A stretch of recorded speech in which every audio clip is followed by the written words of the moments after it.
আমার জন্ম মানিকগঞ্জ। হ্যাঁ, বলছিলেন একটু আগে, বলেছেন। হ্যাঁ, হ্যাঁ, ঘিওর থানা। ওকে। তো 1984 31 মার্চ। তো আমি মোটামুটি গ্রামে অবস্থা মোটামুটি ভালোই ছিল। তো আমার দাদা, আমাদের মানে দাদার যে বাবা ছিল, ওনার অনেক সম্পত্তি ছিল। আচ্ছা। তো দাদাকে এই সম্পত্তিগুলো মোটামুটি দাদা নষ্ট করে ফেলছে। নষ্ট করতে ফেলছে কীভাবে, যে উনি প্রায় 4 বার নির্বাচন করছে, 22 বছর নৌকা বাইজ দিছে। তো এগুলো করে মোটামুটি সম্পদ শেষ। কিন্তু তারপরে একটা জিনিস আছে গ্রামে, যেটা সম্মান আছে, মানুষ এখন সম্মান আপনার করে। দাদা? হ্যাঁ। আচ্ছা। ছোটবেলা আমি ক্লাস 4 পর্যন্ত খুব লাক্সারিয়াস লাইফ লিড করছি, মানে আমার মতো করে। তারপরে জীবনে অনেক কষ্ট করছি। আমার মনে আছে, আমি তো 1992 সালে আমি যখন ক্লাস 2-তে পড়ি, আমার গ্রামের একটা স্কুলে, তো একটা ছেলে আমার সাথে ফ্রেন্ডশিপ করতেছিল, অথচ ওদের অনেক সম্পত্তি, বাট আমাদের কিছুই নাই, শুধু ভিটে বাড়ি ছাড়া কিছুই নাই, কারণ দাদা সব শেষ করছে। তারপর ওই ছেলের আমি জিজ্ঞেস বলছিলাম যে তুই যে আমার সাথে বন্ধুত্ব করতে আসছিস, কোন যোগ্যতায় আসছিস? মানে অহংকারটা অনেক বেশি ছিল, কারণ ওই দাদার প্রভাবে। আচ্ছা আচ্ছা। আপনার বাবা কি করতো? আমার বাবা আগে চাকরি করতো, পরে সাভারে আসার পরে অনেক পরিশ্রম করছে উনি। মানে আমি ছোটবেলার কথা বলছি, ওই সময় আপনার বাবা কি করতো? ওই সময় বাবা চাকরি করতো। চাকরি করতো, ঠিক আছে, বলেন। তারপরে ওই ছেলের সাথে পরে শেষে যেটা দোস্ত পাতা বলা হয় আর কি গ্রামের ভাষায়, পরে দোস্ত পাতলাম। পাতার পর ওইখান থেকে আমি ক্লাস 4 পর্যন্ত পড়লাম। এদিকে বাবা থাকে টঙ্গী, আমি এক বাবার এক ছেলে।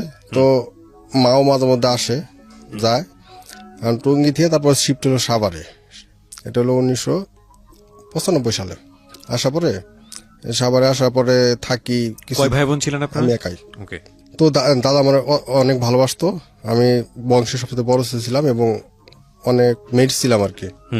তো দাদা আমাকে বাবা আমার কাছে দিতে চাইতো না, কারণ ওইখানে পরিচয় হচ্ছে যে আমি আমার মানে আমার দাদার পরিচয় আমি উনার নাতি। আর আমার এইখানে সাভার পরিচয় যে আমি একজন ভ্যান চালকের ছেলে। আচ্ছা আচ্ছা আচ্ছা, মানে বাবা এখানে এসে ভ্যান চালানো শুরু করলো? হ্যাঁ। ওকে। তো এইখানে সাভার পরিচয়টা আমি একজন ভ্যান চালকের ছেলে, এই জিনিসটা দাদার কাছে অনেক মানে ওর লাগতো। তো দাদার আশা ছিল যে আমার যেহেতু মেধা ভালো, আমি দাদা আমাকে রাখবে, পড়াশোনা দাদা করাবে। তো আব্বা মা ওই যে ওনাদের মানে আসলে স্নেহের জন্য বা ভালোবাসার জন্য ওনারা মাঝে মধ্যে নিয়ে আসতো, আবার দাদা এসে নিয়ে যেত। আচ্ছা। তো এভাবে আমি ক্লাস 1 থেকে ক্লাস 5 পর্যন্ত বরাবরই ফার্স্ট থাকতাম। তো আমি ক্লাস 4-এ পড়ি, সাভার এসে আমি রইলাম। তো আমার স্কুলে ভর্তি করলো না কিছুদিন। তো ভাই আমি এইখানে কি হলো, আমার আব্বা কি করলো, আমি হয়তো যে মহলটা ছিল ওই মহল পুরো আমার ম্যাক্সিমাম হলো হয়তো বাজে আমার আব্বা কি করলো, আমার একটা কাজের সাথে অ্যাড করে দিল। এটা হলো ওই যে আপনার সিঙ্গারা পরে বিক্রি করা। তো ওইটা করতে শুরু করলাম। কিছুদিন করার পরে আমার দাদা কার কাছে জানি শুনছে। আচ্ছা। দাদা শুই না, সেটা ছিল আপনার ক্লাস 4-এ ফাইনাল পরীক্ষার একটা পরীক্ষা অলরেডি হয়ে গেছে। জি। একটা পরীক্ষা অলরেডি হয়ে গেছে, কিন্তু দাদা শুই না, সাথে সাথে দাদা তো জানে যে আমার সাভার স্কুলে ভর্তি করছে, বাট আমার তো স্কুল ভর্তি করে নাই। আমি তো সিঙ্গারা বিক্রি করতেছি সাভারে এসে সিঙ্গারা সমস্যা বিক্রি করতেছি। স্কুলে ভর্তি করেনি এই অবস্থায়? হ্যাঁ। ওকে। দাদা তো এইটা কার কাছে শুনছে, শুই না দাদা চলে আসছে। যেদিন পরীক্ষা শুরু হয়েছে, আমার স্কুলের হেডমাস্টার তো দাদারে বলছে, কাকা আলমগীর হলো শ্রাবণ কই। পরে বলছে যে ও তো এরকম সাভারে, পরীক্ষা তো একটা হয়ে গেছে।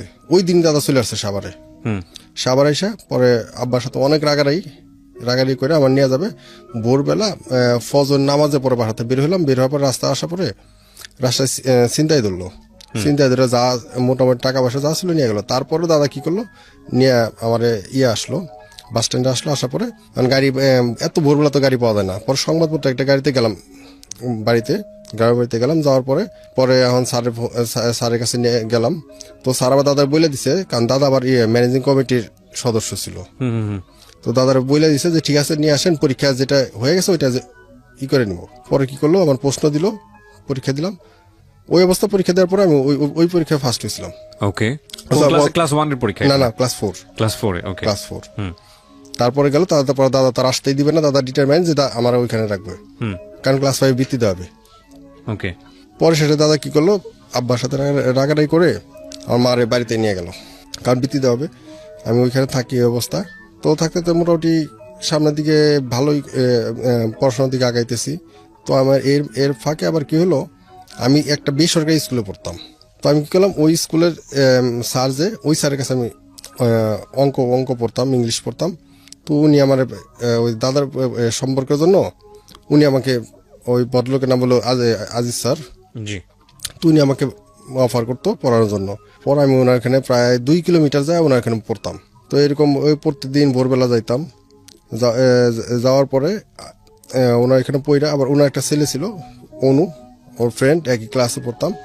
তো স্যার কি করতো, সবাই প্রচুর মানে মারতো যদি একটু ভুল হইতো। তো পরীক্ষায় পড়াশোনা করতে খুব মানে ভালোভাবে পড়াশোনা হইতেছে, কোনো সমস্যা নাই। তো দাদা ওইদিকে, আর একটা জিনিস হলো, আর একটা ব্যাপার হলো, আমার যেটা মানে শৌখিনতা যেটা শিখাইছে আমার দাদা শিখাইছে। আমি যখন ক্লাস 2-তে পড়ি তখন থেকে আমার দাদা আমার কাপড় আয়রন করে, গ্রামের মনে করেন ক্লাস 2, দ্যাট মিনস হলো 1992। মানে আপনার দাদা, আমি যেটা বুঝতে পারছি, আপনার এলাকায় খুব আভিজাত্যপূর্ণ একটা মানুষ ছিলেন, খুব প্রভাবশালী একটা মানুষ ছিলেন। প্রভাবশালী, জি। জি, ওই টাইম 1992 সালে আমার দাদা কি করতো, কাপড় আয়রন করে আমার পড়াইতো। বিশাল ব্যাপার। ক্লাস 2-তে পড়তাম, মানে সম্ভব ছিল না, কিন্তু একটা প্রভাব ছিল, এইটাই বুঝতে পেরেছি। হ্যাঁ, দাদা চাইতো আমি মানে, আর দাদা আমার সবচেয়ে, উনি আমার দাদিরও বলতো যে আমার পৃথিবী একদিকে, আমার এই নাতি হচ্ছে একদিকে। ক্লাস 5 পরীক্ষায় বৃত্তি পরীক্ষা দিলাম, বৃত্তি পরীক্ষা দেওয়ার পরে বৃত্তি পাইলাম। তারপরে এখন ভর্তি হবো কোথায়, আব্বা মা চাইতেছে আমি সাভার নিয়ে আসবে, আর আমার দাদা চাইতেছে আমার ওইখানে ভর্তি করবে। আমারে ওইখানে ভর্তি করলো। ভর্তি করার পরে দাদার ডাইরেক্ট কথা যে আমার নাতির দিকে হাত বাড়াবি না, তুই থাকলে তোর জীবন তুই নষ্ট করছিস, তুই যাবো না তাই করবে, আমার নাতি আমার কাছে থাকবে। তারপরে আমার ওই হলো ওইখানে যে স্কুল, ওই স্কুল হাই স্কুল, ওইখানে ভর্তি করলো, আঞ্চলিক উচ্চ বিদ্যালয় ফুলহারা। তো স্কুলে ভর্তি হলাম। ভর্তি হওয়ার পরে মোটামুটি চলতেছে। এই দিকে আবার সমস্যা হলো, আমার দাদি মারা গেছে আমি যখন ক্লাস 2-তে পড়ি তখন। ওকে। আমার বর্তমান যে দাদি, এই দাদি হচ্ছে মানে পরের দাদি, দাদা পরে বিয়ে করছে। তো এই দাদি ব্যাপার হচ্ছে, এই দাদির সাথে আমার দাদার সাথে, আমার বাবার সাথে একটা ব্যাপার নিয়ে সমস্যা ছিল। ওই একটা সময় এই দাদি আমার তার নিজের চাইতে বেশি ভালোবাসতো, বাট আমার বাবার সাথে যখন ওই ব্যাপারটা নিয়ে সমস্যা হয়েছে, তারপর থেকে এই দাদি আর আমার দেখতে পারে না টোটালি। তো আমার আপনি কি নাতি একটাই ছিলেন? আমার বাবারা 3 ভাই। আচ্ছা, তো আপনার দাদা আপনাকে এত পছন্দ করতো, অন্য নাতিদের? আমার বাবা সবার বড় এবং আমি সবার বড় নাতি, ওই জন্য সবাই সবচেয়ে বেশি পছন্দ করতো। আর মোটামুটি কথা বলতাম না, মানে তর্ক করতাম না কখনো, যেটা বলতো ওইটাই ইয়েস, মানে যেটা বলছে ওইটাই ঠিক আছে। আচ্ছা। ওই আমার দাদি কি করতো, ভাত আমার দাদার খুব ভয় পাইতো, আমার দাদার সামনে ভাত দিত, মানে এমন অবস্থা যে ভাত প্লেটের ভিতরে, উপরে ভাতগুলো গরম, ভিতরে ভাতগুলো একদম মানে নরম। এই জিনিসগুলো খুব মানে খারাপ লাগতো মাঝে মধ্যে। তারপরে দাদার কিছু বলতে পারতাম না, কারণ দাদারে বললে তো আমি তো জানি যে আমার দাদির ইচ্ছা মতো মারবে, এই জন্য দাদারে বলতাম না। তো অনেক কষ্ট করে তাও খাইতাম, এইভাবে চলতো। আমার দাদা আবার এই জিনিসটা আমার ফুপু আমার দাদারে বলে দিল, আমার একটা ফুপু। তো ফুপু একদিন দেখে ফেলছে, আমার ভাতের পিঠে হাত দিয়ে ফেলছে, হাত দেওয়ার পরে দেখছে যে এই অবস্থা। আমার ফুপু আমার দাদারে বলে ফেলছে। পরে তো আমার দাদা দাদিরে রাগ, মানে বাড়িতে মাইরা বাড়িতে বেরকে দিচ্ছে। পরে আমি বললাম যে ঠিক আছে, দাদার বাজার যায় বুঝাইলাম, কারণ সকালে চাটা সবসময় দাদা বাড়িতে খাইতো, এবং আমাদের গ্রামে মোটামুটি সকালবেলা মিনিমাম 30-40 জন লোক আমাদের বাড়িতে চা খাইতো, চা আর মুড়ি গ্রামে। সকালে চাটা বাড়িতে খাইতো, বিকালে চাটা দাদা বাজার যায় খাইতো। আচ্ছা। তো বিকালে দাদা বাজার চা খাইতে যেত, আমিও যাইতাম, দাদা আমার নিয়ে যেত অলওয়েজ। তো যাইতাম, যাই তারপর দাদার বললাম যে দাদির যা হয়েছে হয়তো খেয়াল করে না, এটা নিয়ে আর কিছু করেন না। তো দাদা আবার আমার কথা মানিয়ে নিল, দাদির আর কিছু বললো না। এইদিকে আবার সমস্যা হলো, আমার ছোট কাকার সাথে বিয়ে হয়েছে আমার আপন খালা। এই খালা আমার বাড়িতে থাকতো। ওই আমি কি করতাম, মাঝে মধ্যে অনেক বেশি ক্ষুধা লাগলে আমার দাদা সবসময় টাকা দিত, আমার কাছে টাকা থাকতো সবসময়। আমি কি করতাম, ওই টাকা দিয়ে খালার কাছ থেকে ভাত কিনা খাইতাম। আপনার বাবা এবং মা তখন সাভারে? ওকে। সবাই খুব আদর করতো। তো ওই কারণে আমার কাছে টাকা থাকতো। আর দাদা তো ওই আপনার ওই টাইমটাতে যখন আমি ক্লাস 1-2-তে পড়ি, তখন দাদা 10 টাকা 20 টাকা আমার দিত। খালারা ছিল অনেক মানে কৃপণ টাইপের। আচ্ছা, হ্যাঁ বলেন। তারপরে ওইখান থেকে আমি 6 গেল, 6-এ ফার্স্ট সেমিস্টার পরীক্ষা দিলাম। 6-এ ফার্স্ট সেমিস্টার পরীক্ষা দিলাম। পরীক্ষা দেওয়ার পরে প্রথম খাতাটা দিল ইংলিশের। আচ্ছা। ইংলিশে ফার্স্ট হইলাম। পরে সাথে ব্যাপার হচ্ছে, ওইখানে যে হাই স্কুলটাতে ভর্তি হয়েছে, ওই হাই স্কুল মিনিমাম আপনার 8 থেকে 10টা প্রাইমারি স্কুলে মানে স্টুডেন্টরা ওইখানে আসছে, তারা তো আমার ওইভাবে চিনতো না। আচ্ছা পরে যখন আমার ইংলিশে ফার্স্ট রেজাল্ট দেখলো, রেজাল্ট দেখার সাথে সাথে আমার দাদারে খবর দিল। ওই স্যারের নাম ছিল লাভলু স্যার। তো লাভলু স্যার দাদারে খবর দিল, দাদা আসলো, পরে কি হয়েছে, খারাপ করছে কি? পরে দাদারে বললো যে না খারাপ তো না, আপনার তো এই নাতিটা আপনি কই রাখছিলেন এতদিন? কয় কেন? বলছে ও তো অনেক ভালো ভালো, result ওর দিকে করছে। খেয়াল রাখেন। হ্যাঁ ওকে তারপর কিছুদিন যাওয়ার পরে আমার কি করলো, সাবার নিয়ে আসলো। মোটামুটি 3-4 মাস রইলাম, আবার দাদা এসে নিয়ে গেল। তো এইভাবে চলতেছে। আচ্ছা এখন আমার আব্বা এইখানে যে বলবো যে আমার আব্বার দোষ তাও না, আবার যে বলবো মার দোষ তাও না, আবার যে বলবো দাদার দোষ তাও না। কারণ আব্বা দেখেছে উনি ওনার সন্তান যে অনেক বেশি ভালোবাসে, একটা মতো সন্তান, এই কারণে আনতে চায়। আর মা তো মায়ের একটা মতো সন্তান, এই কারণে মা কান্নাকাটি করে, আব্বা যায় নিয়ে আসে। আবার ওইদিকে দাদা হলো, দাদা তার নাতিরে ভালোবাসে, তার নাতির একটা মানে উজ্জ্বল ভবিষ্যৎ দেখতে চায়, এই জন্য দাদা আবার তার আমার ওনার ওইখানে আমার নিতে চায়। সমস্যা এই জায়গায়। তো যাই হোক, ক্লাস 6 পরীক্ষা শেষ হলো। পরীক্ষা শেষ হওয়ার পরে ফাইনালি আমি পলায় চলে আসলাম বাড়ি থেকে। আমার একটা ফ্রেন্ড আছিল মোহাম্মদ আলী। আমাদের মানে গ্রামটা টোটালি এমন অবস্থা ছিল, বর্ষার 4 থেকে 5 মাস নৌকা ছাড়া মুভ করা যেত না। আচ্ছা নৌকা ছিল একমাত্র বাহন। তো মোহাম্মদ আলী ছিল, ওর বাবার নৌকা ছিল। তো আমি লাস্ট ফাইনাল পরীক্ষাটা দিয়ে মোহাম্মদ আলী বললাম যে মোহাম্মদ আলী আমি তো সাভার চলে যাব, আমার কাছে টাকা নাই, ভাড়া লাগবো। পরে মোহাম্মদ আলী কি করলো, আমার 15 টাকা ভাড়া দিল। আমার ওই 15 টাকা দিল। 15 টাকা দেওয়ার পরে আমি ও আবার কি করলো, আমার ওর নৌকা দিয়া মানে 2-3 কিলোমিটার আমাদের বাড়ি থেকে 2 কিলোমিটার দূরে যায় আমার নামাই দিয়ে আসলো। নামাই দিয়ে আসলো, আমি ওইখান থেকে গেলাম টেপরা। টেপরাটা হচ্ছে হলো আপনার উথুলির আগে, মানে আরিসা ঘাটের আগে আর কি। টেপরা যাওয়ার পরে ওইখান মানে থেকে কেন যাচ্ছেন? আমি সাবার আসবো, মানে বাবা মার সঙ্গে দেখা করতে হবে? এমনিতে আসতো না? চলে আসতেছে, ব্যাগটা নিয়ে চলে আসতেছে। মানে এটা কোন ক্লাস 6 এ পড়ার সময়? 6 এর পরীক্ষা শেষ করছি, আচ্ছা। 7 আমি সাবার এসে ভর্তি হবো। তো সাভার এসে 7 এ মানে বাবা মায়ের সঙ্গে থাকবে? বাবা মার সাথে থাকবো। আচ্ছা, okay. কারণ বাড়িতে ওই যে দাদার অ্যাবসেন্সে যে আমার সাথে যে খারাপ ব্যবহার গুলো করে, ওগুলো এগুলো ভালো লাগতো না আপনার? খুব খারাপ লাগতো। আমি পরে শেষে কি করলাম, দাদার একটা চিঠি লিখে আমি চলে আসলাম। আচ্ছা টেপরা আসলাম। টেপরা আসার পরে তখন আপনার কাঠবুটি গাড়ি চলতো কিছু। তো ওই গাড়িতে উঠলাম। ওই গাড়িতে 5 টাকা দেনা। মানিকগঞ্জ থেকে সাভার তো বেশিক্ষণ লাগার কথা না। মানিকগঞ্জ না, এটা হলো আরিচার আগে টেপরা। আচ্ছা আচ্ছা ওইখান থেকে সাবার আসলাম 60 টাকা ভাড়া দিয়া আচ্ছা আসলাম। আইসা বাসায় গেলাম। বাসায় যাওয়ার পরে সেটা মানে আমি আব্বা আমার কাছে যাই, আমি কান্না করে দিছি। পরে বলতেছে কেন? পরে শেষে বললাম যে আমি আর বাড়িতে থাকবো না, আমার এইখানে লেখাপড়া করাইতে হবে, কিন্তু আমার লেখাপড়া করাইতে হবে, আমি এইখানে থাকবো। পরে ঠিক আছে, একটাই মাত্র ছেলে ছিলেন? আমি একাই। আচ্ছা, তো আপনাকে ছেড়ে আপনার বাবা মা থাকতো, কষ্ট হতো না তাদের? হ্যাঁ, সেই জন্য তো বারবার নিয়ে আসতো। ওকে ফাইন, আমার মনে হয় খুশি হওয়ার কথা। তারপর? হ্যাঁ, তারপর খুশি হলো। তারপরে আব্বা কি করলো, কয় ঠিক আছে। তখন ছিল আপনার তখন কিন্তু পরীক্ষাগুলো শেষ হইতো মোটামুটি ডিসেম্বর শেষের দিকে। তো কয় যে সামনে তো জানুয়ারি, তার জানুয়ারিতে ভর্তি করি। তো ভর্তি করতে করতে স্কুলে ভর্তি করবো, 6 মাস চলে এলো। 6 মাস যাওয়ার পরে আর ভর্তি হইলাম না। পরে যা ভর্তি হইলাম হলো 98-তে। 98-তে ক্লাস 7-এ ভর্তি হলাম সাভারে। 98 সালে আমি কি করতাম, আমার বাসায় থেকে আব্বার জন্য ভাত নিয়ে যেতাম। আচ্ছা, ভাত নিয়ে যেতাম। ভাত নিয়ে যাওয়ার পর ভাত নিয়ে যাইতাম হলো আব্বারে দুপুরে ভাত খাওয়াইতে। তো একদিন এখন আব্বা কি কারণে করছে সেই জানে, হয়তো এমন হইতে পারে যে ওই যে আমার হয়তো মহল্লার প্লাবন থেকে বিরত রাখার জন্য হইতে পারে, অথবা তার টাকার চিন্তাও হইতে পারে। যে কোনো কারণে সেই করছে। আমাদের রিক্সা ছিল, 3-4টা রিক্সা ছিল, একটা রিক্সা আমার হাত ধরাই দিছে। তখন ক্লাস 7-এ ধরা দিছে মানে রিক্সা চালাতে বলতেছে? জি।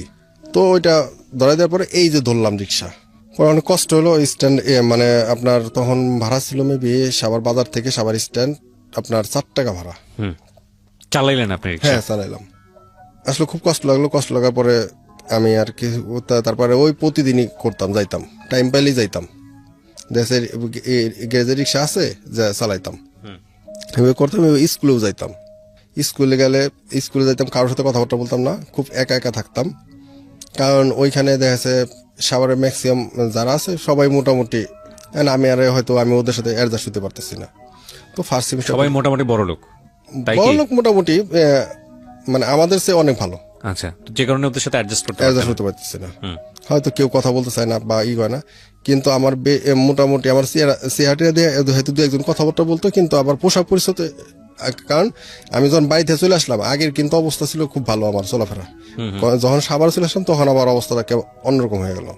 আচ্ছা আমি ক্লাস 7 থেকে আজ পর্যন্ত আমি কখনো আমার বাবার দেয়া কোনো কাপড় পরিনি, টোটালি নিজে নিজে রিক্সা করে। চালায় আর্ন করে যেভাবে মানে আর্ন তো শুরু হয়েছে ক্লাস 4 থেকে, ওই যে হকারি করছি রাইট ওইখান থেকে, কিন্তু ক্লাস 7 থেকে টোটালি আমি আমার মানে সেলফ ডিপেন্ডেবল হয়ে গেলাম। ওকে তারপর ওইখান থেকে স্কুলে যাই। এখন আমার তো মোটামুটি টিচাররা দুই তিন গেলেই বুঝতে পারে যে ছেলেটা মোটামুটি মনে হয় একটু ভালো হইতে পারে। তো ফার্স্ট সেমিস্টার পরীক্ষা দিলাম। ফার্স্ট সেমিস্টার পরীক্ষা দেওয়ার পরে ইউসুফ স্যার নামে এক ভদ্রলোক ছিল, উনি কমার্সের টিচার, অ্যাকাউন্টিং টিচার ছিল। তো ওই ভদ্রলোক আমাদের সমাজ বিজ্ঞান ক্লাস নিত। কোন স্কুলে পড়তেন আপনি? আমার স্কুলের নাম ছিল বাড্ডা উচ্চ বিদ্যালয়। বাড্ডা উচ্চ বিদ্যালয়। ওকে। তো ইউসুফ স্যার উনি আমাদের সামাজিক বিজ্ঞান ক্লাস নিত। তো উনি ছিল মূলত কমার্সের টিচার। ইউসুফ স্যার হচ্ছে কি আমাদের একই জেলায়, বাট মানে পার্শ্ববর্তী থানা, আমাদের থানা ঘিওর থানা, ওনার বাড়ি ছিল দৌলতপুর থানা। আচ্ছা তো ওই জায়গায় ওই এলাকার যে ভাষা, এই ভাষাগত কারণে স্যার আমার একটু কাছে টানা পরে কথাবার্তা বলার পরে কি করলো, মানে যে ম্যাডামরা সবচেয়ে বেশি মানে দেখতে পারতো না, সেই ম্যাডামটাই ফার্স্ট সেমিস্টার পরীক্ষা পরে ওই ম্যাডামটা সবচেয়ে প্রিয় ছাত্র হই আমি। সেটা হলো লিপি দাস ম্যাডাম, হিন্দু ম্যাডাম। তো উনি অনেক পছন্দ করা শুরু করলো।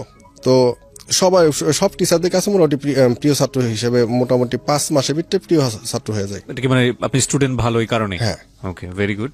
তারপর খেয়াল রাখবেন যে ও রিক্সা চালাচ্ছে সেই মুহূর্তে, আমার মনে হয় যে বাবা রিক্সা না দিলেও পারতো ওনাকে, কারণ এক বাবার একটা মাত্র ছেলে, বাবা যেহেতু কর্মক্ষম ছিল এবং এই বয়সে তো রিক্সা চালানোর প্রশ্নই ওঠে না, কিন্তু এগুলো লাইফে এসছে। আপনার মা কি বাধা দিত না এইসব কাজে? কিন্তু সমস্যা সম্ভব আর মানে একরোখা টাইপের, কেমন জানে। আচ্ছা, মানে যা বলবে সেটা মানতে হবে। ঠিক আছে, বলেন তারপরে ওই ফার্স্ট সেমিস্টার পরীক্ষা যায়, সেকেন্ড সেমিস্টার যায়, তারপরে ফাইনাল পরীক্ষা যখন যায়, তখন কি করলো, আমার দাদা আসলো একদিন স্কুলে। আমি আমার দাদারে যেদিন আসছিলাম, আমার ওই যে চিঠি লেখা আসছিলাম না, আমি দাদারে বলছিলাম দাদা আমি আমার মানে বড়টিয়া ইউনিয়নে এখানে আমার বা ঘিওর থানা আমার পরিচয়, আমি মাধুর নাতি। আর সাবার পরিচয় হবে যে আপনি যখন যাবেন আপনি শ্রাবণের দাদা, আমি এই পরিচয় আপনার মানে এইভাবে। পরে আমার দাদা আসলে যাওয়ার পরে স্কুলে যায় ফাইনাল পরীক্ষা কিছুদিন আগে। যাওয়ার পরে উনি টিচারদের কাছে যে মানে সম্মান বা সমাদর, যেটা আতিথেয়তা যেটা পায়, ওইটা পাওয়ার পরে উনি বাসায় যাওয়ার পরে চোখ দা পানি বেড়ে যায় যে আমি আসলে কি করতেছি। আমার আব্বার অনেক বকে যে তুই এরকম একটা ছেলের যদি তুই এগুলো করাইতে চাস, অনেক বকে। তারপরে শেষ ওইভাবেই চলতে থাকে, কিন্তু আর কমে না। আমি ওই যেভাবে আমার টোটাল পড়ালেখা খরচ, বই কিনি, খাতা কিনি, সব আমি ওই যে আমার যখন টাকা লাগে আমি ওই রিক্সা গ্যাসটা বের করে নিয়ে আমি চালাই। তারপরে তখন আমি আমার কি করলাম, টাকা মোটামুটি খরচ করি। আমার মানে কাপড় চোপড় যা কিছু লাগে সবকিছু আমি নিজে আর্ন করি। আচ্ছা, খাতা কলম, বই খাতা, স্কুলের বেতনটা তো সবকিছু আমি দিই, বাবার আর প্রেশার দিই না। আচ্ছা, আমার বাবারও সমস্যা ছিল, আসলে মানে হিসাবই ছিল না, কোনো বেহিসাবি লোক। আবার কোনো আমার এইটুকু গর্ব করে বলতে পারি, আমার বাবা গরিব কিন্তু ডিসঅনেস্ট না। উনি মানে বাজে যে কাজগুলো একটা মানুষের, কোনো কিছু আমার বাবা কখনো করতো না। এই জন্য আমি লাকি, এবং আমার বাবার জন্য হয়তো আমি ভালো থাকতে পারছি। কিন্তু রাগ ছিল অনেক। তো ওইখানে চলতেছে। তো ক্লাস এইটে উঠলাম। তো আমি ওখানে সেকেন্ড হইলাম, কারণ আমার একে তো নতুন জায়গায় শিফট হওয়া, দ্বিতীয়ত আমি মোটামুটি 5 মাস যাওয়ার পর হইলাম 5 মাস, মানে তখন তো আপনার ফার্স্ট সেমিস্টার পরীক্ষাগুলো হয়তো মিড টার্মে, হয়তো মানে মে জুন এই টাইমে ফার্স্ট সেমিস্টার পরীক্ষা হইতো। এখন তো 3 মাস পর হইতেছে, 4 মাস পর, তখন হয়তো 6 মাস পরে দুইটা হয়তো 3 মাস। তো 6 মাস পরে হলো ফার্স্ট সেমিস্টার। আমার ভর্তি হয়েছে আমি 2 মাস আগে, এপ্রিলে ভর্তি হয়েছি। তো এই কারণে মোটামুটি ওই জেটটা টানতে পারিনি, সেকেন্ড হইলাম। সেকেন্ড হওয়ার পরে ফার্স্ট হলো ইয়াসির নামে একটা ছেলে, ও এখন মিরপুরে আছে, ব্যবসা বাণিজ্য করে। তো আমি সেকেন্ড হইলাম। সেকেন্ড হওয়ার পরে তখন তো স্টুডেন্ট যারা আছে সবাই মোটামুটি জেনে গেল এবং কথাবার্তা সবাই। কোন ক্লাসে সেকেন্ড হলেন? আমি ক্লাস 7 থেকে ক্লাস 8 উঠলাম। তো আপনি ওই সময় রিক্সা চালাতেন, এটা কি জানতো স্কুলে? এমনও হয়েছে যে আমি স্কুলের সামনে চলে গেছি, কিন্তু ক্যাপ পরা থাকতাম, যাতে কেউ না চেনে। তো ক্যাপটা একটু করে রাখতাম। তো Very অনেকে strange. অনেকে দেখতো। তো আমার একটা স্যার ছিল শফিক স্যার অনেক রাগী স্যার। স্যারে অনেক মানে আসলে অনেস্টলি অনেক ভালো লাগে স্যার সত্য বলতো এবং কখনো অন্যায়ের সাথে আপোষ করতো না। তো এই স্যার আমার এই ব্যাপারটা জানতো। যাওয়ার পরে এই স্যার আমার বেশি মানে আসলে কি বলে, স্যার আমার বলে ফেছে যে এই স্যার আমার তুই করে বলতো যে আমি তোর অনেক শ্রদ্ধা করি, তোর এই কাজটারে, তুই যা করতেছ। পরে ওই সব স্যারে মোটামুটি প্রিয় হয়ে গেলাম। প্রিয় হলে আরেকটা স্যার ছিল। আপনি যেখানে বললেন, আমার খুব ছোটবেলার একটা গল্প মনে পড়ে গেল। আমি যে স্কুলে পড়তাম, আমি গ্রামের স্কুলে পড়েছি ক্লাস 8 পর্যন্ত। তো আমার মনে আছে 6, 7, হ্যাঁ 9-এ এসে আমি ক্যানবোর্ডে চলে আসি। তো ক্লাস 6, 7 এবং 8 এই 3 বছর আমি গ্রামের স্কুলে পড়াশোনা করেছি, হাই স্কুলে। তো ওই সময় দেখতাম যে গ্রামে যেটা হয় আর কি, বিভিন্ন ধরনের ছেলেমেয়েরা, কৃষকের ছেলেমেয়েরা, দিনমজুর, এরকম ধরনের ছেলেমেয়েরা পড়াশোনা করে। তো ওখানে একটা ছেলে পড়তো, সে সম্ভবত আমাদের সঙ্গে, আমি নামটা এই মুহূর্তে মনে করতে পারছি না, অনেক আগে আমার ভুলে গেছে, আমার ক্লাসমেট। ও করতো কি, মাঠে হাল দিয়ে আসতো, মাঠে হাল দিয়ে ক্লাসে আসতো, এবং ও থার্ড ছিল, আমার যত মনে, থার্ড অথবা ফোর্থ ছিল, খুব ব্রিলিয়ান্ট ছিল। তো আমরা সবাই তাকে অন্যভাবে রেসপেক্ট করতাম, এবং স্কুলের টিচাররাও তাকে অন্যভাবে দেখতো। আমি ঠিক জানি না এরপরে আর কমিউনিকেট করা হয়নি, ওর লেখাপড়া কতদূর পর্যন্ত হয়েছে। একটু বয়সে একটু বেশিও ছিল, যে কারণে হয়তো সবাই একটু অন্যভাবে সম্মানও করতো। যাক, আপনার গল্পটা শুনে আমার মনে পড়ে গেল, বলেন তারপর। তারপর ওইখান থেকে যখন মানে সেকেন্ড হওয়ার পরে ক্লাস 8 আবার দাদা চলে আসলো। 8 ওঠার পর দাদা চলে আসছে যে বৃত্তি দিতে হবে, এইখানে দিবি না ওইখানে দিবি। আচ্ছা তখন তো আবার আরেকটা ব্যাপার, আমার তো স্কুলে বেতন লাগতেছে না। আচ্ছা, যেহেতু আপনি ভালো রেজাল্ট করেন, না, বৃত্তি পাইছি ক্লাস 8 পর্যন্ত আমার ফ্রি। 5-এ বৃত্তি পেয়েছেন? হ্যাঁ, 5 বৃত্তি পেয়েছি। আচ্ছা আচ্ছা, ক্লাস 8 পর্যন্ত ফ্রি। ওকে। তো ওই দাদা আসলো নেওয়ার জন্য। আমার স্কুলে স্যার এই স্কুলে গেল যে আমি তো ওটা বৃত্তি দিতে চাইতেছি, আমার গ্রামে নিয়ে যাই। পরে আমার স্যার, সে প্রধান শিক্ষক ছিল তোফাজ্জল হোসেন স্যার এখনো আছে, খুব ভালো একজন লোক। তো স্যার কি করলো, দাদারে অফিসে সোফার ভিতরে বসে দাদারে বললো, দেখেন আমি আসলে আমার স্কুলটা নতুন স্কুল, আমি আমার স্কুলের জন্য ওরা চাইতেছি, আপনারা নিয়েন না, আমার স্কুল একটা মানে সম্পদ, আপনার সিটি করছি, ওর যা যা করা লাগে আমরা করবো, আপনারা নিয়েন না। স্কুলটা ছিল অবশ্য নতুন, 1997 সালে মানে শুরু হয় স্কুলের। তারপরে মোটামুটি পড়াশোনা ভালোই চলতেছে, এদিকে আমি টুকটাক কাজকর্ম করতেছি, করতে করতে মোটামুটি ভালোই। তো তখন আমার মানে বন্ধু বান্ধব নাই। আচ্ছা, তখন আমি মোটামুটি ক্লাসমেট ছাড়া কারোর সাথে মিশি না, বন্ধু বান্ধব নাই। আর আমার দেখা যাচ্ছে বাজে কোনো কিছুতে নাই। দেখা যাচ্ছে শহরে থাকলে হয়তো মানে 6, 7 পর অবস্থায় দেখা যাচ্ছে মানুষ স্মোক করে বা এরকম কিছু ছিল না। তো আমি এইখানে শুধু একটা জিনিস চিন্তা ভাবনা করতাম যে আমার কারণে যেন আমার বাবার কখনো বলে না যে ও রিক্সা ভ্যান চালায়, পোলা ভাব ধরে। এই জিনিসটা সবসময় মাথায় থাকতো, এবং আমার কারণে আমার বাবা যেন কোনো প্রশ্নের সম্মুখীন না হয়, এই জিনিসটা মাথায় রাখতাম। তো এই কারণে আজ পর্যন্ত কখনো কেউ কিছু বাবার কাছে বিচার দিতে পারে নাই। তো এই কারণে ভালো। তো চলতে আমি বৃত্তি পরীক্ষা দিব। তো বইটই কেনা হলো। এখন বইটই কেনার পরে তখন একটু মানে আশেপাশে আর কি 2-4 জনের সাথে অন্য স্কুলের একটা ফ্রেন্ডের সাথে সম্পর্ক হইতেছে, অন্য স্কুলে মানে আশেপাশে স্কুলগুলোর 2-4টা ফ্রেন্ডের সাথে ওরা পরিচিত হয়ে গেল। তখন কি হলো, লজ্জা হয়ে গেল মোটামুটি। ক্লাস 8-এর শেষের দিকে নিজের ভিতরে একটা লজ্জাবোধ কাজ করা শুরু করলো। তখন কি করা যায়, তখন ডাইরেক্ট বলে ফেললাম যে না, আমি এটা করা সম্ভবই না, আমার অন্য কিছু করতে হবে। অন্য কিছু কি? পরে আমি কি করলাম, টিউশন শুরু করলাম। তো এলাকাতে টিউশনি করতাম। তার পাশে দেখা যাচ্ছে আমি এমন আছে 8-এ পড়ে আমি ক্লাস 6-7 টিউশনি করছি। আচ্ছা, 2-3টা টিউশনি করতাম আর কি। স্কুলে ক্লাস 7-এ দুইটা একটা ছেলে ছিল, একটা মেয়ে ছিল, ওদের 2জনে পড়াতাম, আর এলাকায় ছিল একটা, এই 2টা টিউশনি করতাম।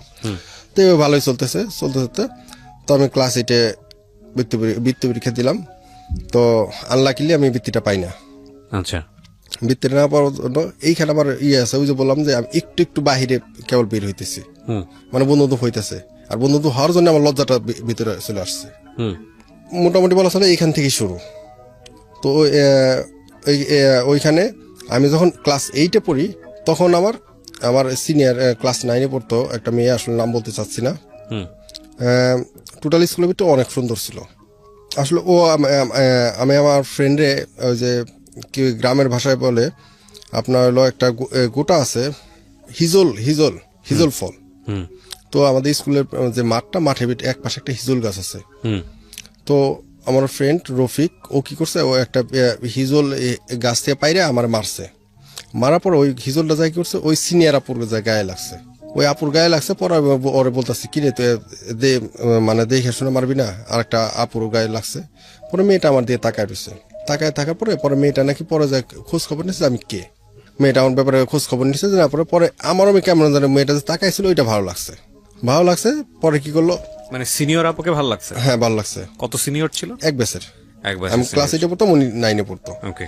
তো মেয়েটা আমার প্রতি মোটামুটি আমার ভালো লাগার কারণ হচ্ছে যে পরে খোঁজ খবর নিচ্ছে যে মোটামুটি ভালো একটা স্টুডেন্ট, এই জন্য। তো মেয়েটা কি করলো, আমার অফার করলো। ঘটনা যে মোটামুটি 3-4 মাস এভাবে হয়তো তাকায় থাকতাম। বা ও যখন আপনার টিউবওয়েলে পারে যাইতো, আমি তখন যাইতাম, অথবা আমি যখন পানি খেতে যেতাম ও যাইতো। এবার যাইতে মোটামুটি আমার ওর ক্লাসে আমার 2টা বান্ধবী ছিল। একটা বিলকিস নামে একটা বান্ধবী ছিল, আর একটা হলো পারবিন, আরেকটা সেলিনা। এই 2টা বান্ধবী ছিল। তো ও কি করছে, ও বিলকিসের মাধ্যমে করছিল, বিলকিসের মাধ্যমে আপনাকে চিঠি দিয়েছে। তারপরে ওর সাথে মোটামুটি ভালো সম্পর্ক। এখন এইভাবে ক্লাস আপনাকে অফার দিলে আপনি এগ্রি করলেন, সেটা মানে মেনে নিলেন? অনেক সুন্দর ছিল, মানে স্কুলের সবচেয়ে ওই যে ভালো 3 মাস ধরে তো ভালো লাগতেছে, আমি ওর দিকে তাকায় থাকতেছি, আমার সাথে কথা বলতে চাইতেছি। কিন্তু তারপরে মানে একটা ভয় ছিল যে আমি তো আসলে ওর সাথে কথা বলা ঠিক না, কারণ তো সিনিয়র। কিন্তু তাকায় থাকতাম। কিন্তু যখন ও নিজের থেকে উইলিংলি বললো, তখন আর মানে ফিরাই দেয়নি। ওকে। প্রত্যেকদিন কথাবার্তা মোটামুটি কথা হইতো না, চিঠি হইতো। সো চিঠি মোটামুটি সিরকুল লিখে দিত, আমিও দিতাম, এবার যাইতো। ওর আবার ওর বোন ছিল, ওরা 2 বোন একই সাথে পড়তো। আচ্ছা। 2 বোন একই সাথে পড়তো। ওই বোনটা কোনো বাইদা যায় না যায় যে ওর সাথে আমার রিলেশন। এদিকে আবার ওর নামের নাম সেম নাম আমার ক্লাসে একটা স্টুডেন্ট ছিল, আমার রোল ছিল 1, আর ওই মেয়েটার রোল ছিল 3। সমস্যা আবার এইখানে যে এখন আমার ক্লাসে সবাই মনে করতো যে আমার ক্লাসে মেয়েটার সাথে সম্পর্ক, আর ওর বোন আর ওদের ক্লাসে জানতো যে ওর সাথে সম্পর্ক। আচ্ছা। তো এবার মোটামুটি আবার ওর একটা খাওয়াতে পাইছিল আমার ফ্রেন্ড, আমার ক্লাসমেট। ও ব্যাপারটা বুঝতে পারার পরে ওরে জিজ্ঞেস করতো, ওরে বলতো যে এই ব্যাপার, ওর বোঝানোর চেষ্টা করতো। পরে বলতো যে ওর সমস্যা, ও যেহেতু মোটামুটি স্টুডেন্ট ভালো, ওর সামনে হয়তো একটা ভবিষ্যৎ আছে, সমস্যা কি, গরিব হয়েছে তো কি হয়েছে। তো মোটামুটি এইভাবে। তো তখন আরো মোটামুটি একটু ক্রেজি হয়ে যায় আরো, জোর কথাবার্তা শুনে, যে আসলে ও তো পজিটিভ কথাবার্তা বলতেছে। তো আমরা স্কুল থেকে পিকনিকে যাই ন্যাশনাল পার্কে, গাজীপুর ন্যাশনাল পার্কে। তো পিকনিকে যাওয়ার পরে ওই ফার্স্ট ওর সাথে একটা ছবি তুলি। তাও এটা আমার বান্ধবী, ওরও বান্ধবী, মিউচুয়াল বান্ধবী আর কি, আমার ক্লাসমেট ছিল, ওরও বান্ধবী। আচ্ছা। তো ওই বান্ধবী কি করলো, ওই ছবিটা তোলার ব্যবস্থা, কারণ ওর বোন আছে সাথে, ওর বোন তো সাথে আছে, ওর বড় বোন। কারণ আমার বান্ধবী কি করলো, ডাইকা নিয়ে আমাদের একসাথে ওই ছবিটা তুলে, কারণ ওর বড় বোন তো জানে যে আমার সাথে রিলেশন। তো একটা ছবি তোলার পরে কথাবার্তা হইলো ওই দিনই ফার্স্ট, মানে মুখোমুখি অনেকক্ষণ কথা বললাম পড়াশোনার ব্যাপারে, কিভাবে চলতেছে, প্রিপারেশন কেমন, এইভাবে সব কথাটা হওয়ার পরে মোটামুটি ভালো। ও বললো যে সে পড়াশোনা ঠিক মতো পড়াশোনা চালাও, কোনো দুষ্টামি ফেললাম করো না। আমি ক্লাস 9 উঠলাম, ও ক্লাস 10 উঠলো। 10 ওঠার পরে মোটামুটি এইভাবে নিউটেন পর্যন্ত, আমি যখন নিউটেনে, ও তখন হলো ক্যান্ডিডেট হওয়ার পরে ওর কি করছে, ওর ব্যাপারটা ওর বাসায় ওর বড় বোন সম্ভবত ইনফর্ম করছে। ইনফর্ম করার পরে ওর বাসা থেকে ওর মানে একটু প্রেশার দিচ্ছে। প্রেশার দেওয়ার পরে ও আমার অ্যাভয়েড করে দিতেছে। ও কোচিংয়ে আসতো, বাট আমার সাথে কথা বলতো না, আমার একটু অ্যাভয়েড করে যেত। অ্যাভয়েড করার কারণে আমার কেমন যেন একটু খটকা লাগার পরে আমি সামনে যাওয়ার পরে একদিন কথা বলে না, ওর বড় বোন ছাড়া কোথাও যায় না। তারপরে অনেক যে ওই যে আমার ফ্রেন্ড, ওর যে বান্ধবী, ওরা যে ও বিলকিসটা বলি যে আমি ওর সাথে একটু কথা বলবো, ও অনেক বলে। পরে ও বলে দাদা ও তো কথা বলবো না রে, কি করবি? আমি কথা বলবোই। পরে একদিন ওর বড় বোন আসে না স্কুলে, ও একা আসে। ও যে পানি খাইতে যায়, আমি সাথে তো ওই মুহূর্তে দৌড়ে চলে যাওয়ার পরে আমি ওই পানি চাই, পানি দেয়। পরে আমি হাতটা মানে ইয়ের কিসে ওই যে আপনার দেয়াল আছে না, দেয়ালের ভিতরে হাতটা ধরি। আমার একটা প্রশ্ন উত্তর দিয়ে তারপর যাবা। পরে বললো ঠিক আছে বলো। পরে বলছে তুমি আমার অ্যাভয়েড করতেছো কেন? পরে বলতেছে দেখো তুমি পড়াশোনা ঠিক মতো করে দাও, তুমি আমার অনেক ভালো মেয়ে পাবা। আসলে আমি আর সম্পর্কটার সামনে আগাইতে চাইতেছি না, আমার সমস্যা হয়েছে, তুমি ঠিক মতো পড়াশোনা করো। এটা বলার পরে শেষে মানে খুব খারাপ লাগলো। খারাপ লাগার পরে ওর মনে বোঝানোর চেষ্টা করলাম, ও চলে গেল। পরে শেষে কি করলাম, ওইখান থেকে বের হলাম। পাশে একটা স্কুল ছিল, ওই স্কুলে আমার ফ্রেন্ড ছিল একটা খোকন নামে। পরে আমি বেরিয়েছি, দেখি ওই স্কুল থেকে ওর স্কুল ছুটি হয়েছে, ও আসছে। আসার পরে ওই দিনে ফার্স্ট শুরু। পরে শেষে ওরা বললাম যে বন্ধু এই ব্যাপার, মনটা খুব খারাপ। কয় কি হয়েছে? আমি কি এই ব্যাপার, ও তো আমার এরকম মানে ই করে দিচ্ছে, না করে দিছে। পরে বলতেছে দেখি ও আবার কি করতো, স্মোক করতো। মেয়েটা স্মোক করতো? না না, আমার ফ্রেন্ড স্মোক করতো। আচ্ছা। পরে আমার তো খুব খারাপ লাগতেছে।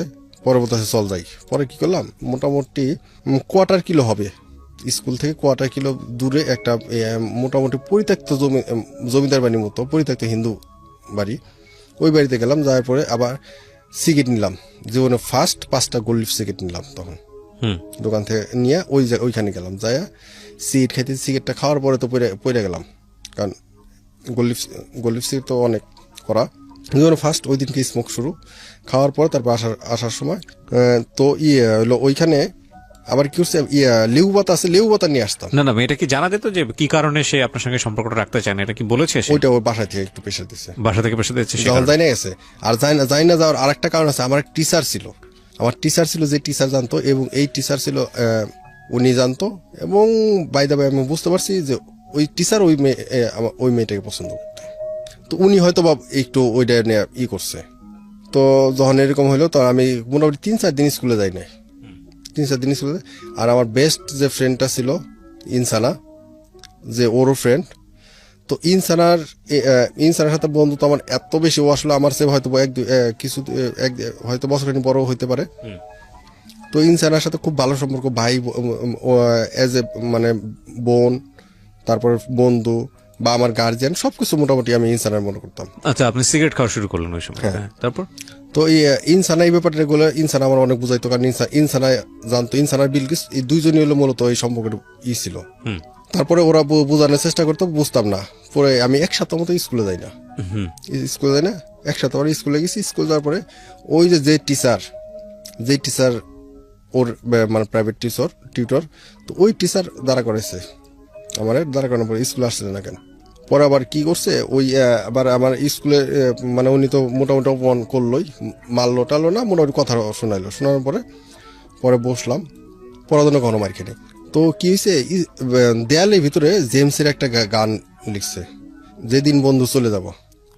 তো এইখানে একটা মানে কলি লিখছে, কলিটা লিখছে হলো আমার এক ফ্রেন্ড, ওর নাম পলাশ।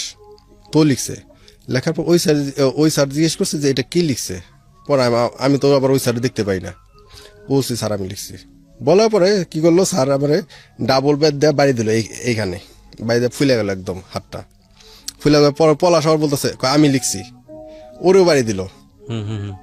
বাড়ি দেওয়ার পরে পলাশ তো খুব রাইগে গেছে, কারণ পলাশ হচ্ছে ওইখানকার লোকাল, পলাশ রাজবংশী হিন্দু, তো ওইখানে লোকাল। পলাশ অনেক রাগে একটা ছেলে, তো আসলে কিন্তু আমার অনেক ভালোবাসতো। তো কি করতো, রাগে গেছে, এখন স্যারে মারবে স্কেল নিয়ে। আমি দেখি ও স্কেল দিয়ে স্যারে মানে যে স্কেল দিয়ে হয়তো মানে পার দিবে এরকম আমি বুঝতে পারছি, স্টিল স্কেল হাতে নিয়ে ফেলছে। পরে আমি বাম হাতটা ধরছি, আমি চুপ স্যার, শুধু এত বলছি স্যার। পরে ওই স্যার আমার ওই দিন বলে দিল যে আমি কাগজ কলমে লিখে দিতে পারি, তোমরা পাস করবা না। পরে আমি স্যার বললাম যে স্যার আসলে আপনি কাজ করেন, আপনি সাদা কাগজ দেন, আমি লিখে দিই যে আমি পাস করব বইলা। পরে কাগজ দেন স্যার, লিখে দিই। ওই দিন ক্লাস থেকে বেরোলাম, সেটা ছিল হলো আপনার 2002 সালের ফেব্রুয়ারি 8 তারিখ। আচ্ছা। তো ওইখান থেকে স্কুল থেকে বেরোলাম। বেরোর পরে এদিকে কিন্তু আমি টুকটাক স্মোক করতেছি। পরে পলাশে বললাম যে খুব খারাপ লাগতেছে, চল কই যাওয়া যায়। পরে আবার স্কুলে যাওয়া বন্ধ হওয়ার কারণ ছিল আমার যে বেস্ট ফ্রেন্ড ছিল ইনসানা, ওর সাথে আমার একটা ব্যাপার নিয়ে ঝগড়া হয়। ঝগড়া হওয়ার কারণে এই জন্য আর স্কুলের প্রতি একটা অনীহা তৈরি হয়, এই কারণে মোটামুটি স্কুলে যাওয়া বাদ দিলাম। আচ্ছা, তারপরে ওই দিন যেদিন স্যারের সাথে রাগারি করে বেরোলাম, বেরোর পরে হলাম পলার বলতেছে যে চল কোথাও তো ঘুরে আসি। কই যাবি? চল। সাভার থেকে আসলাম হলো টঙ্গী। টঙ্গী আসার পর টঙ্গী একটা পার্ক আছে, টঙ্গী না সরি এয়ারপোর্টের পাশে একটা পার্ক আছে। তো সারাদিন ওই পার্কে ঘুরলাম, ঘুরে বিকালে গেলাম। বাসায় তো জানো যে স্কুল করছি, মানে তারপরের দিন স্কুল, এইটা তারপরের দিন স্কুল করলাম হচ্ছে টঙ্গী এয়ারপোর্টে পার্কে। তো এরকম তারপরে প্রত্যেক দিন এক এক জায়গায় যাইতাম। তো এইদিকে আবার সাভার সবচেয়ে মানে মানে বেশি বয়সে যে স্কুল সাভার উচ্চ বিদ্যালয় ওই এবং সাভার কলেজ দুইটা পাশাপাশি। তো ওইখানে কি হলো, ওই অদসন্দ স্কুলের মোটামুটি ছেলেদের সাথে আমার একটা সম্পর্ক হয়ে গেল। ওইখানে একটা ফ্রেন্ড ছিল। আপনি কি লেখাপড়া বন্ধ করে দিলেন? না না, আচ্ছা, কন্টিনিউ। ওকে। বাসায় পড়তেছি কিন্তু স্কুলে যাচ্ছেন না? স্কুলে যেতেছি না, এখন বাসায় জানতেছি আমি পড়াশোনা করতেছি, কিন্তু আমি পড়াশোনা বন্ধ।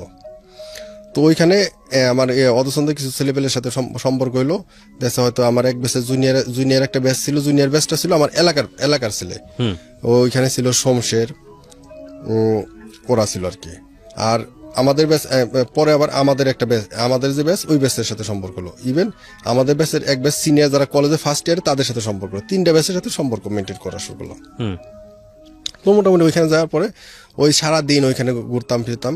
আর ওই জায়গাটাতে এমন হয়েছে, মানে মোটামুটি ওইখানে আমার যে ব্যাচটা ছিল, ওই ব্যাচটা ছিল যে 3 ব্যাচের সমানে যে ফ্রেন্ড সার্কেলটা, এই সার্কেলটা ছিল এমন যে খুব দুর্দর্শ। ওরা খুবই দুর্দর্শ। ওরা দেখা যাচ্ছে যদি কেউ যাইতেছে যে সে যত সিনিয়র হোক তারা মারবে, ওই নগদ মাইরে পড়ছে, নগদ স্টেপ করে পড়ছে, এরকম আর কি। তো ওদের সাথে যাইতাম, একটু ভালো ভালো লাগতো, যে মনে হয় কেমন যেন। ওকে। তো ওদের সাথে নিজের ভিতরে একটা অন্যরকম ব্যাপার, হিরো ব্যাপার, হিরোজম চলে আসছে। তো ওদের সাথে যাইতাম। তো এরপরে আবার কি হলো, এদিকে তো ওর কাছ থেকে আমি তো ধুমসে স্মোক করতেছি।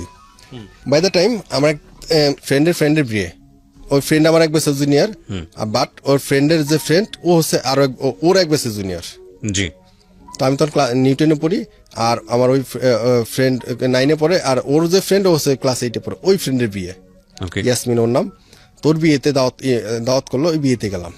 বিয়েতে যাওয়ার পরে ওই ইয়াসমিনের এক ফ্রেন্ড হচ্ছে পিঙ্কি, ও আসলো, ওর সাথে পরিচয় হলো। পরিচয় হওয়ার পরে মোটামুটি সাথে আমি সায়েন্সে ছিলাম, ও আবার সায়েন্সে ছিল। তো এই কারণে ওর সাথে সম্পর্কটা একটু কাছাকাছি ছিল। ও সাভার গার্লসে পড়তো। তো দেখা যায় হয়তো আমার কাছ থেকে বিভিন্ন নোট নিত, নেওয়ার কারণে ওর সাথে সম্পর্ক হইলো। সম্পর্ক হওয়ার পরে ওর সাথে রিলেশন শুরু হইলো। ওই যে আমার ওই একটা রিলেশন কিন্তু সে মানে ব্রেক হওয়ার পরে আবার ওর সাথে শুরু হইলো। আচ্ছা। শুরু হওয়ার পরে ওর সাথে মোটামুটি ভালোই যাইত। এখন ও আবার একটু মানে উদার টাইপের ছিল, সবার সাথে কথাবার্তা বলতো। এই জিনিসগুলো আবার আমার ভালো লাগতো না। মেয়েটা সবার সঙ্গে কথা বলতো, এই জিনিসটা আমার কাছে ভালো লাগতো না, এটা আমার কাছে খারাপ লাগতো। মেয়েটার নাম কি ছিল? ওর নাম ছিল পিঙ্কি। ওকে। মোটামুটি 6-7 মাসের সম্পর্ক পরে একদিন ওর বাসায় যেতাম, আমি শ্বশুরের বাসায় যেতাম, ভয় পেতাম না কিছু। আর ওর সাথে ওই যে ও পড়তো গার্লস স্কুলটা সাভার অদসন্দ স্কুল পাশাপাশি, সাভার কলেজ পাশাপাশি। এখন ওইখানে ওর সাথে সম্পর্ক টিকে রাখতে হলে আমার কি করতে হবে, ওই যে ফ্রেন্ডদের সাথে ওইখানে যে ফ্রেন্ড সার্কেলটা, ওদের সাথে সম্পর্কটা আরো ভালো করতে হবে। কারণ একদিন ওইখানে এমন অবস্থা যে ওর সাথে আমি হাইটে দিতেছি, ওইখানে সবচেয়ে দুর্দর্শ যে বড় ভাই ছিল রানা ভাই, তো উনি ডাক দিয়ে ফেলার পরে ওই দিন যদি আমার ওই সম্পর্কটা না থাকতো, হয়তো অন্য যে কোনো মানুষ হইলে মার খাইতো। তো ডাক দেওয়ার পরে বলতেছে এটা কে? আমি বলছি আমার ফ্রেন্ড। পরে আমার ফ্রেন্ডরা বলতেছে ভাই ও তো আমার ফ্রেন্ড, আচ্ছা ঠিক আছে যা। তারপর ওই যে ওই দিন ছিল, তারপর গেছে, তারপরে তো আরো মানে সাহস পেয়ে গেলাম। তারপর কি করতাম, ওই সারাদিন দেখা হাই স্কুলে মেয়েদের সাথে দুষ্টামি করতাম, এইগুলো করতে করতে মোটামুটি দিন কেটে দিত। তো আমার অলওয়েজ বলতো যে ঠিক মতো পড়াশোনা করবো, ঠিক মতো স্কুলে যাবো না কেন। তো আমি কি করতাম, আমি শুধু ঠিক মতো করতাম যে 2টা টিউশনি করতাম, টিউশনি 2টা ঠিক মতো করতাম, বাকি আর কোনো কাজ ঠিক মতো। আমার পড়াশোনা আমি কিছু ঠিক মতো করতাম না। হয়তো বাসায় বলতাম আমি কোচিং করতাম না, টোটালি আমি হ্যাঁ। তো এইভাবে আমি আস্তে আস্তে কি ওই স্মোকের সাথে সাথে আপনার মোটামুটি ইটা খাওয়া শুরু করি, উইট যেটা, গাঁজা।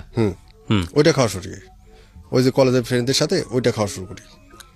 তারপরে মোটামুটি টুকটাক মারামারি শুরু করি, যে কেউ কিছু বলছে হয়তো তার সাথে একটু মানে অ্যারোগেন্সি গ্রো করতেছে নিজের মধ্যে এইভাবে।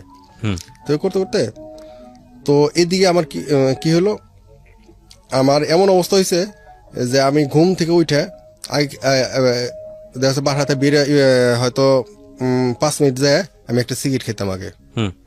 আর এখন কি হয়েছে, ওই কাজটা করতেছি আমি, উইট খেতেছি, মানে টোটালি আমার সকাল বিকাল লাগতেছি।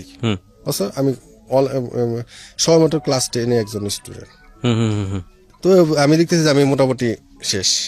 আর বাবা মা জানতে পারতেছে না এই কারণেই, কারণ আমি যে এই কাজগুলো যত প্রায় 2 থেকে 3 কিলোমিটার দূরে যে আমি কাজগুলো করতেছি, কাজগুলো করে আবার একদম রেডি হয়ে সুবোধ বালকের মতো এসে আবার বাসায় এসে শুয়ে থাকতেছি।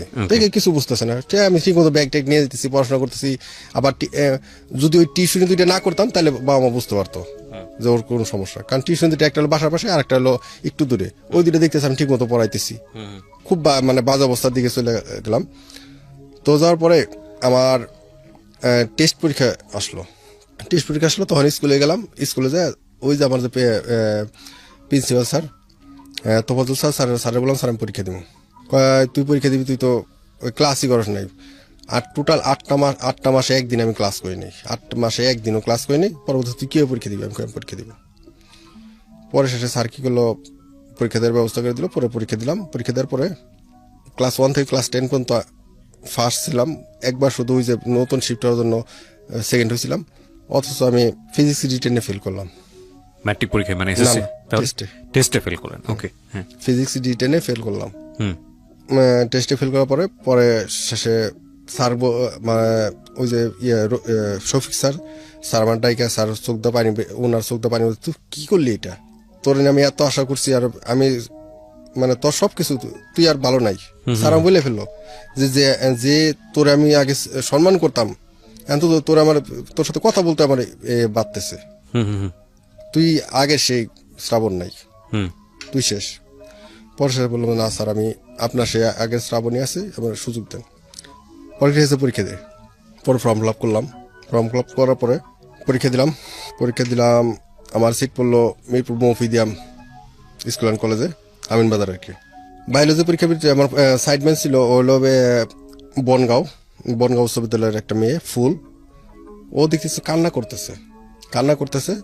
পরে শেষে কি মানে ও কান্না করার পরে ওরা আমি মানে বায়োলজি 2-3টা প্রশ্ন লিখে দিলাম। আমি আমার একটা জিনিস পারতাম না, মানে অন্যটা মানে দেখে লিখতে পারতাম না, নকল করতে পারতাম না। আমার মনে আছে আমি ক্লাস 6-এ একটা জ্যামিতি নকল করতে যায় আমার খাতা নিয়ে গেছিল, অথচ জ্যামিতি ছাড়া 15 মার্কের জ্যামিতি, ক্লাস 6-এ 15 মার্কের জ্যামিতি 85 মার্ক অ্যান্সার করছিলাম, 85 মার্কে 85 পাইছিলাম। বাট ওই জ্যামিতি যেটা করতে ধরা খাইছি ওই মার্কটা বাদ বাকি সবই পাইছিলাম। খাতা নিয়ে গেছিল স্যার। তো জীবনে একবার নকল করতে গেছিলাম, ধরা খেয়েছিলাম। তারপরে কখনো চুরি করতে যাইতাম না, কিন্তু মানুষের দেখাইতাম খাতা।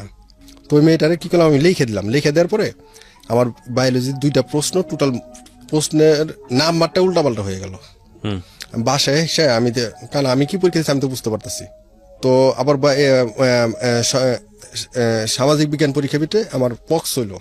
তো এইভাবে পুনরায় পরীক্ষা দিলাম, কিন্তু বায়োলজি পরীক্ষাতে আমি কনসার্ন, কারণ আমি বুঝতেছি যে আমি ফেল, কারণ 2টা প্রশ্নের টোটাল নাম্বারটা উল্টাপাল্টা করে ফেলছি, এবং 2টা প্রশ্ন আমি কনফার্ম যে কাটা। কিন্তু মোটামুটি মানে খাতার বিটে এইভাবে লিখছি যে যদি ভালো টিচার হয় মার্ক দিবে। তো কুরবানিতে পরে আমরা ঘুরতে গেলাম, মোটামুটি ক্লোজ ফ্রেন্ড 10-12 জন ফ্রেন্ড। এখন ওইখানে আবার কি হয়েছে, ওই যে আমার যে বেস্ট ফ্রেন্ড ইনসানা এক মামাতো ভাই কাজিন আসছে, উনি ওনার সিনিয়র। তো এসে কি করছে, যখন ওই ওনার মামাতো ভাইটা ওনার পাশে বসছে, তখন আমার কাছে কেমন যেন লাগছে যে এখানে ইনসানা আছে, আরো মেয়েরা আছে, ওরা পাশাপাশি বসুক। তো উনি বসলাম, মানে কেমন যেন দেখতে লাগতেছে, একটু কনজারভেটিভ মাইন্ডে ছিলাম আর কি।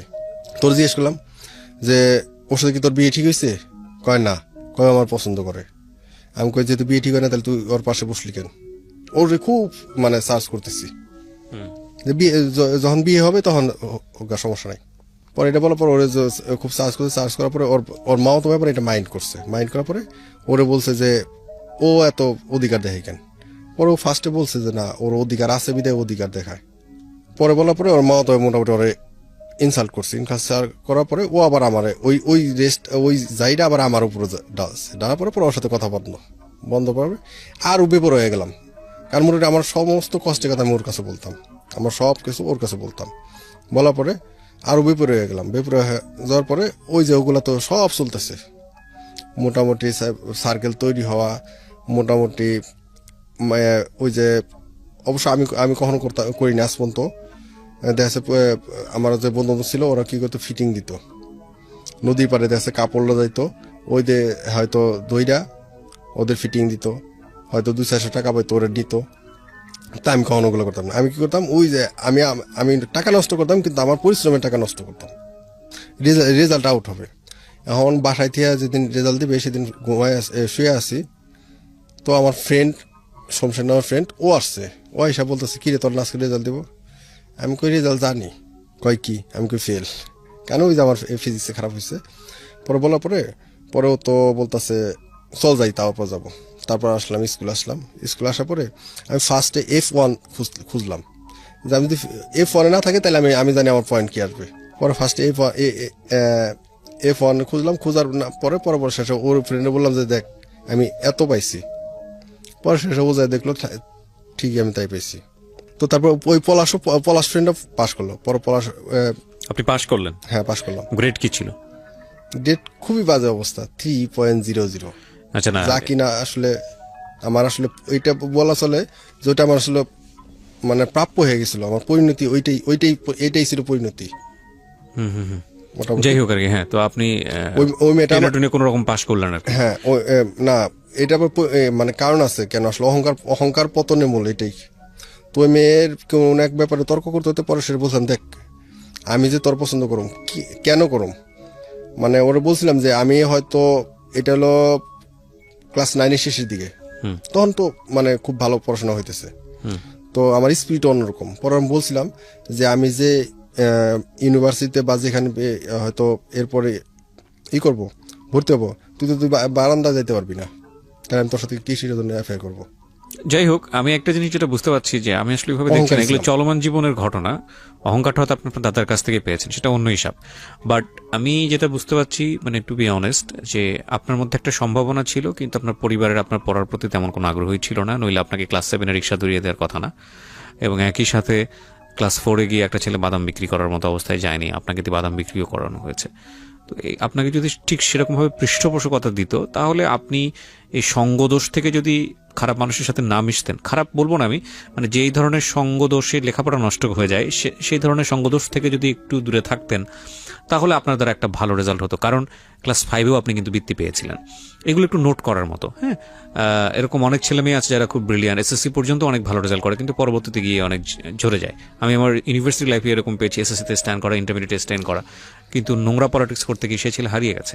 হ্যাঁ, তো এরকম অনেক আছে। যাই হোক, বলেন, তারপর পাশ করলেন আপনি এসএসসি? তারপর পাশ করলাম, মারা যায় জড়াই ধরে কান্না করে দিলাম যে মা আমি পাশ করছি। মা অনেক খুশি। ফ্যামিলিতে এটা নিয়ে খুশির কথা, কারণ আপনাকে তো লেখাপড়া করাতেই চায়নি। না, লেখাপড়া করতেছে, বাসায় তো জানাই না যে আমি কি করতেছি। আচ্ছা, তখন আপনি গাঁজা খাচ্ছেন, সিগারেট রেগুলার খাচ্ছেন? গাঁজা না, তো ড্রিঙ্কস করতে সবকিছু এমনও হইতেছে, মনে করেন আমার বিছানার আপনার বিছানার যে বিছানার নিচে মানে অস্ত্রবন্ধ থাকতো। অস্ত্র বলতে অস্ত্র পেলেন কোথায়? এই তো ওই যে ওদের গ্রুপের সঙ্গে মিশতেন, ডাকাতে যারা করতো এদের সঙ্গে মিশে আপনি অস্ত্র রাখতেন। মারামারি করতে তো তখন সিকিউরিটি ব্যাপার। অস্ত্র বলতে কি ধরনের অস্ত্র থাকতো? এই আপনার দাটা এগুলা। আচ্ছা, তারপরে আপনার রিভলভার ছিল করছে। এই গ্রুপটা পেতো কার কাছ থেকে? কার কাছ থেকে পেতো এই গ্রুপটা? ওরা পাইতো এরকম পলিটিক্স করলে যা হয়। ওকে, বুঝতে পেরেছি। আপনি অনেক কিছু এখানে এক্সপ্লোর করতে চাচ্ছেন না, ঠিক আছে, বাট আপনি সিচুয়েশনটা বোঝাচ্ছেন। হ্যাঁ, তারপর এইভাবে চলতেছে। পরে কলেজে ভর্তি। দাদা তো আইসা খুব রাগ আমার প্রতি, আমার অনেক বকাঝকা করলো, কারণ দাদা তো রেজাল্টে সন্তুষ্ট না, দাদা স্বপ্ন ছিল অন্যরকম। পরে দাদা অনেক বকাবকি করলো। পরে দাদা বললো যে চল বাইরে ভর্তি হবে। আমি কই না, যা হয়েছে আবার। পরে শেষে ভর্তি হলাম শাহর বিশ্ববিদ্যালয় কলেজে। ফার্স্টে আবার সে একই ভুল করলাম, আবার যে সায়েন্সে ভর্তি হলাম। আচ্ছা, যেগুলো আগে করছে আসলে মানে ডিরেকশন দেওয়ার মতো কেউ না থাকলে যা হয় আর কি। আবার সে একই ভুল করলাম। ভুল করার পরে 5-7 দিন ক্লাস করার পরে একটা বড় ভাই সে আমার বুঝাইলো। সে সেকেন্ড ইয়ার পড়তো, সে অনার্স ফার্স্ট ইয়ার পড়তো। তার সাথে পরিচয় পরে সে আমার মোটামুটি ওই যে বললাম না ওইখানে আড্ডা দিতে পরিচয় হয়েছিল। পরে সে বললো যে তুমি কেন সায়েন্স নিতেছো, তুমি তো সায়েন্স নিয়ে সামনে আগাইতে পারবো না, এখন তুমি সায়েন্স নিয়ে পড়াশোনা করবা, তোমার প্রচুর সময় দিতে হবো, আর তুমি ঘুরে ফিরে বেরো, তুমি যা করতেছো এগুলো তো পড়াশোনা করতে পারবো না, তোমার পড়াশোনা বন্ধ হয়ে যাবে।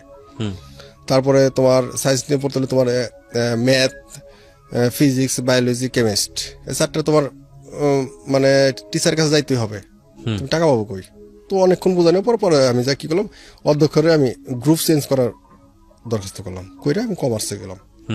যাওয়ার পরে কমার্সে যাওয়ার পরে আমার যে ফ্রেন্ড পলাশ, ও আর আমি পাশাপাশি ভর্তি হই, কারণ ও আমার জন্যই অন্য কলেজে ভর্তি হওয়ার কথা ছিল। পরে আমার জন্য কি করলো, সাবেক কলেজে আসার পরে আবার একসাথে ভর্তি হলাম। তো দুদিন ক্লাস করতাম পরিসংখ্যান ক্লাসে। এখন এইখানেও সেম একই অবস্থা, কারণ সবার তো অনেক ভালো ভালো রেজাল্ট, ওইখানে প্লাস আছে। আর আমি ছিলাম এই সেকশনে, এই সেকশনে শেষের সিরিয়ালের স্টুডেন্ট আমি, কারণ এ সেকশনে ছিল 5 থেকে 3 পর্যন্ত, আর আমার ছিল অনলি 3। তা আমি এ সেকশনের শেষের দিকের স্টুডেন্ট রেজাল্ট অনুযায়ী। তো এই কারণে কেউ মূল্যায়ন করতো না। মূল্যায়ন না করার পরে ওই চুপ করে বসে থাকতাম। আমি আর আমার ওই পলাশ একই রেজাল্ট এসএসসিতে, আমি 3 ও 3। তো পলাশ কি করল, পলাশ যা হয় হোক, পর সমস্যা নেই, আমরা আমাদের মতো চললামই। তারপরে পরিসংখ্যান ক্লাস ছিল, ভদ্রলোকের নাম জহির স্যার। তো স্যারের উনি কি করতো, পরিসংখ্যানের ক্লাসে ম্যাথগুলো করাইতে দিয়া দেখতে হচ্ছে উনি একটা করছে, আমি তার অ্যাডভান্স আর একটা করে ফেলছি। তো এই জিনিসটা ওনার মাথা ভিতরে আছে। পরে উনি আমার অফিসে ডাকছে, বলছে তোমার রেজাল্ট খারাপ কেন। উনি ওনার মানে ডিপার্টমেন্টে ডাকছে, ডাকার পরে বললো যে তোমার তো এইরকম হওয়ার কথা না। পরে শেষে স্যার আর কিছু বললাম, পরে স্যার বললাম স্যার এমনি অ্যাক্সিডেন্টলি খারাপ হয়েছে, আপনি যেটা মনে করছেন আমি আসলে ওইরকমই কিছুই, যে আমার এটা হওয়ার কথা ছিল না, আরো ভালো হওয়ার কথা ছিল। পরে ঠিক মতো ক্লাস পরে স্যার অফার করলো যে তুমি আমার এখানে পড়ো, তোমার কোনো চার্জ লাগবে না। এই পরে জানতে পারলাম ওই স্যার হচ্ছে আমার এক ফ্রেন্ডের চাচা, যে ফ্রেন্ড আমার ক্লাসমেট ইভেন্ট। আমার ওই ফ্রেন্ড কি হবে, ওই ফ্রেন্ডের খালার বাড়িতে হলে আমরা সবার ভাড়া থাকি, এই কারণে ওই ফ্রেন্ড ওই ফ্যামিলিগত একটা সম্পর্ক। তো ওই ফ্রেন্ডের পরে পরিচয় হইলো, পরিচয় হওয়ার পরে ওই আমার ওই নাসিরের চাচা হইলো জহির স্যার। স্যার এইরকম সবাই মোটামুটি সব স্যারদের নজর আসলাম। আসার ফার্স্ট ইয়ার মোটামুটি শেষের দিকে ইয়ার সেন্স পরীক্ষার এখন এইখানে হলো সমস্যা। ইয়ার সেন্স পরীক্ষার আমার যে আপনার কলেজের বেতন, ভর্তি, সবকিছু, আপনার পরীক্ষার ফি, এগুলা আমার আব্বা কি করছে, উনি একজনকে আপনার যেদিন দিতে হবে তার সপ্তাহখানেক আগে একজনের ধার দিছে টাকা। আমার দুলাভাই হয় সম্পর্কে, দুলাভাইকে ধার দিছে। ধার দেওয়ার পরে টাকা তার ম্যানেজ করতে, আমার তো তার কাল থেকে পরীক্ষা। আমি ফার্স্ট পরীক্ষায় গেলাম, টাকা ছাড়াই পরীক্ষা হলে গেছি। যাওয়ার পরে একটা টিচার বললো যে হলো টাকা পে করছো। পরে সে বলতেছি স্যার আমি আসতেছি বলে, মানে ওয়াশরুমের কথা বলে আমি সেই যে কলেজ থেকে বেরিয়েছি আমি আর যাইনি। বাসায় আসলাম, বাসায় এসে বললাম যে আমার টাকা যে কোনো মুহূর্তে লাগবে। আচ্ছা, পরীক্ষা একটা মিস হয়েছে, সমস্যা নেই, কালকে পরীক্ষা দিব, কিন্তু আমার টাকা লাগবে। পরে শেষে কি করলাম, সেই দুলার ওইখানে গেলাম। যাওয়ার পরে উনি হচ্ছে সাভারে, ওনার গাড়ি ট্রাকের চাকা সমস্যা হয়েছিল, সেই চাকা ঠিক সারাই করতে যায় আমার আব্বার কাছে টাকাটা দিচ্ছিল। তো এদিকে আব্বার কাছে টাকা নেই। পরে ওইখানে যাওয়ার পর ওনার কাছে গেলাম, ওনার টাকা পেলাম না। ওইখানে যাওয়ার পরে সাথে আমি আমার কাজে নিয়ে গেলাম উজ্জ্বল, আমার খালাতো ভাই। টাকাটা আপনি কি জন্য সংগ্রহ করছেন? পরীক্ষা দিতে হবে, ইন্টারমিডিয়েট না ইয়ার শেষ পরীক্ষা, first year. Intermediate first year পরীক্ষা দেবেন। এই পরীক্ষাটা, এই টাকাটা আপনাকে বাবা দিচ্ছে না নাকি ওখান থেকে? টাকাটা তো আমার জন্য রাখছিল। আচ্ছা, ঠিক আছে, কিন্তু টাকাটা ধার দিয়ে ফেলছে। ওকে, ঠিক আছে, কিন্তু যারা দিচ্ছে সে আর দিতে পারবে। বলেন। তারপর গেলাম, যাওয়ার পরে সে আমার কি করলো, আমার টাকা হলো 5,000 লাগবো, উনি আমার টাকা দিল 500 টাকা। পরে 500 টাকা তো তখন তো আমি আর আমার খালাতো ভাই উজ্জ্বল দুজনে কি করলাম, রাগ কইরা ওই 500 টাকা খরচ করে ফেললাম আস্তে আস্তে। আইসা পরে সকালবেলা আর অনেক চেষ্টা করলাম, হইলো না। পরে একদিন অনেক কান্না করছি ঘরের ভিতরে একা একা, যে আমি পরীক্ষা দিতে, ফাইনালি আমি পরীক্ষা দিতে পারতেছি না, কারণ লজ্জা, আমি স্যারের কাছে যাইতে পারতেছি না। যে আমি যে স্যারে যাই বললাম যে স্যার আমার টাকাটা টাইম দেন ভাই, মানে এত লজ্জা, এই ইগোর সমস্যাটা আমার বড় সমস্যা, ওইটা বলতে পারতেছি না, টাকাও নিয়ে যেতে পারতেছি না। তো ফাইনাল কি করলাম, পরীক্ষা দিলাম না। আমি পরীক্ষা দিলাম না দেখে আমার পলাশ ফ্রেন্ড ও পরীক্ষা দিল না, পলাশ পরীক্ষা দিল না। পরে শেষে আসলে আমার জন্য ওর জীবন থেকে একটা বছর নষ্ট হয়ে গেছে। আপনারও গেল? আমার তো গেছে, আমার তো যাবেই। মানে যাবে মানে কি, এই টাকাটা কি বাবা জোগাড় করে দিতে পারতো না অন্য জায়গা না, থেকে? পারে নাই। এই 5,000 টাকা জোগাড় করতে পারে নাই? পারে নাই। কি বলেন আপনি? আর আমার দাদার কাছেও বলে নাই। যদি আমার দাদারা বলা হয়তো 5,000 না, তো যদি আমার দাদার বলা হতো যদি টাকা ওই মুহূর্তে যদি 20,000 লাগতো, তো আমার দাদা এনি বাই হোক আর কুক ম্যানেজ করে দিত। আপনি একটাই সন্তান ছিলেন? আমি একটা সন্তান। Very strange. দাদারে বলা হয়নি। খুব ভালো বন্ধু ছিল খুব আপনার? ভালো। মানে তুই যা করবি আমিও তাই? পলাশ পরীক্ষা দিল না, তো এইভাবে আবার এর বেপরোয়া, এখন বেপরোয়া। এর মাঝখানে পলাশে নিয়ে একদিন পিঙ্কির বাসায় গেলাম। শুনছি যে পিঙ্কি মিরপুর থেকে বাসায় আসছে, ও নানো বাসায়, মাঝখানে নানো বাসায় শিফট হয়েছিল, বাসায় আসছে যে আজকে ওর পিটামো। ও একটা কথা বলছে, মানে যেটা আমার মানে ইগোতে লাগছে, মানে অপমানজনক একটা কথা। এই কথা বলার পরে আমি গেছি ওর বাসায় যায়, ওর আম্মুর রুমে, ওর ছোট ভাইটাই সবাই ওর রুমে, ওনাদের রুমে। আমি ওর রুমে ঢুকছি, ঢুকার পরে ওর পরে কয় হাইসে দিছে, হাইসে দিয়ে বলতেছে কয় তুমি হঠাৎ করে এইভাবে। আমি কাছে কথা আছে। পরে পলাশ দিলাম, পলাশ ঢুকতো, পলাশ আমার সাথে আছে। পলাশ আসলো, পরে ওর সাথে কথা বলতে কি করলাম, ওরা আমি প্রশ্ন করছি তুমি এই কথা কেন বললাম, বলার পরে বলতেছে তো কি হয়েছে বলতে দেরি আছে।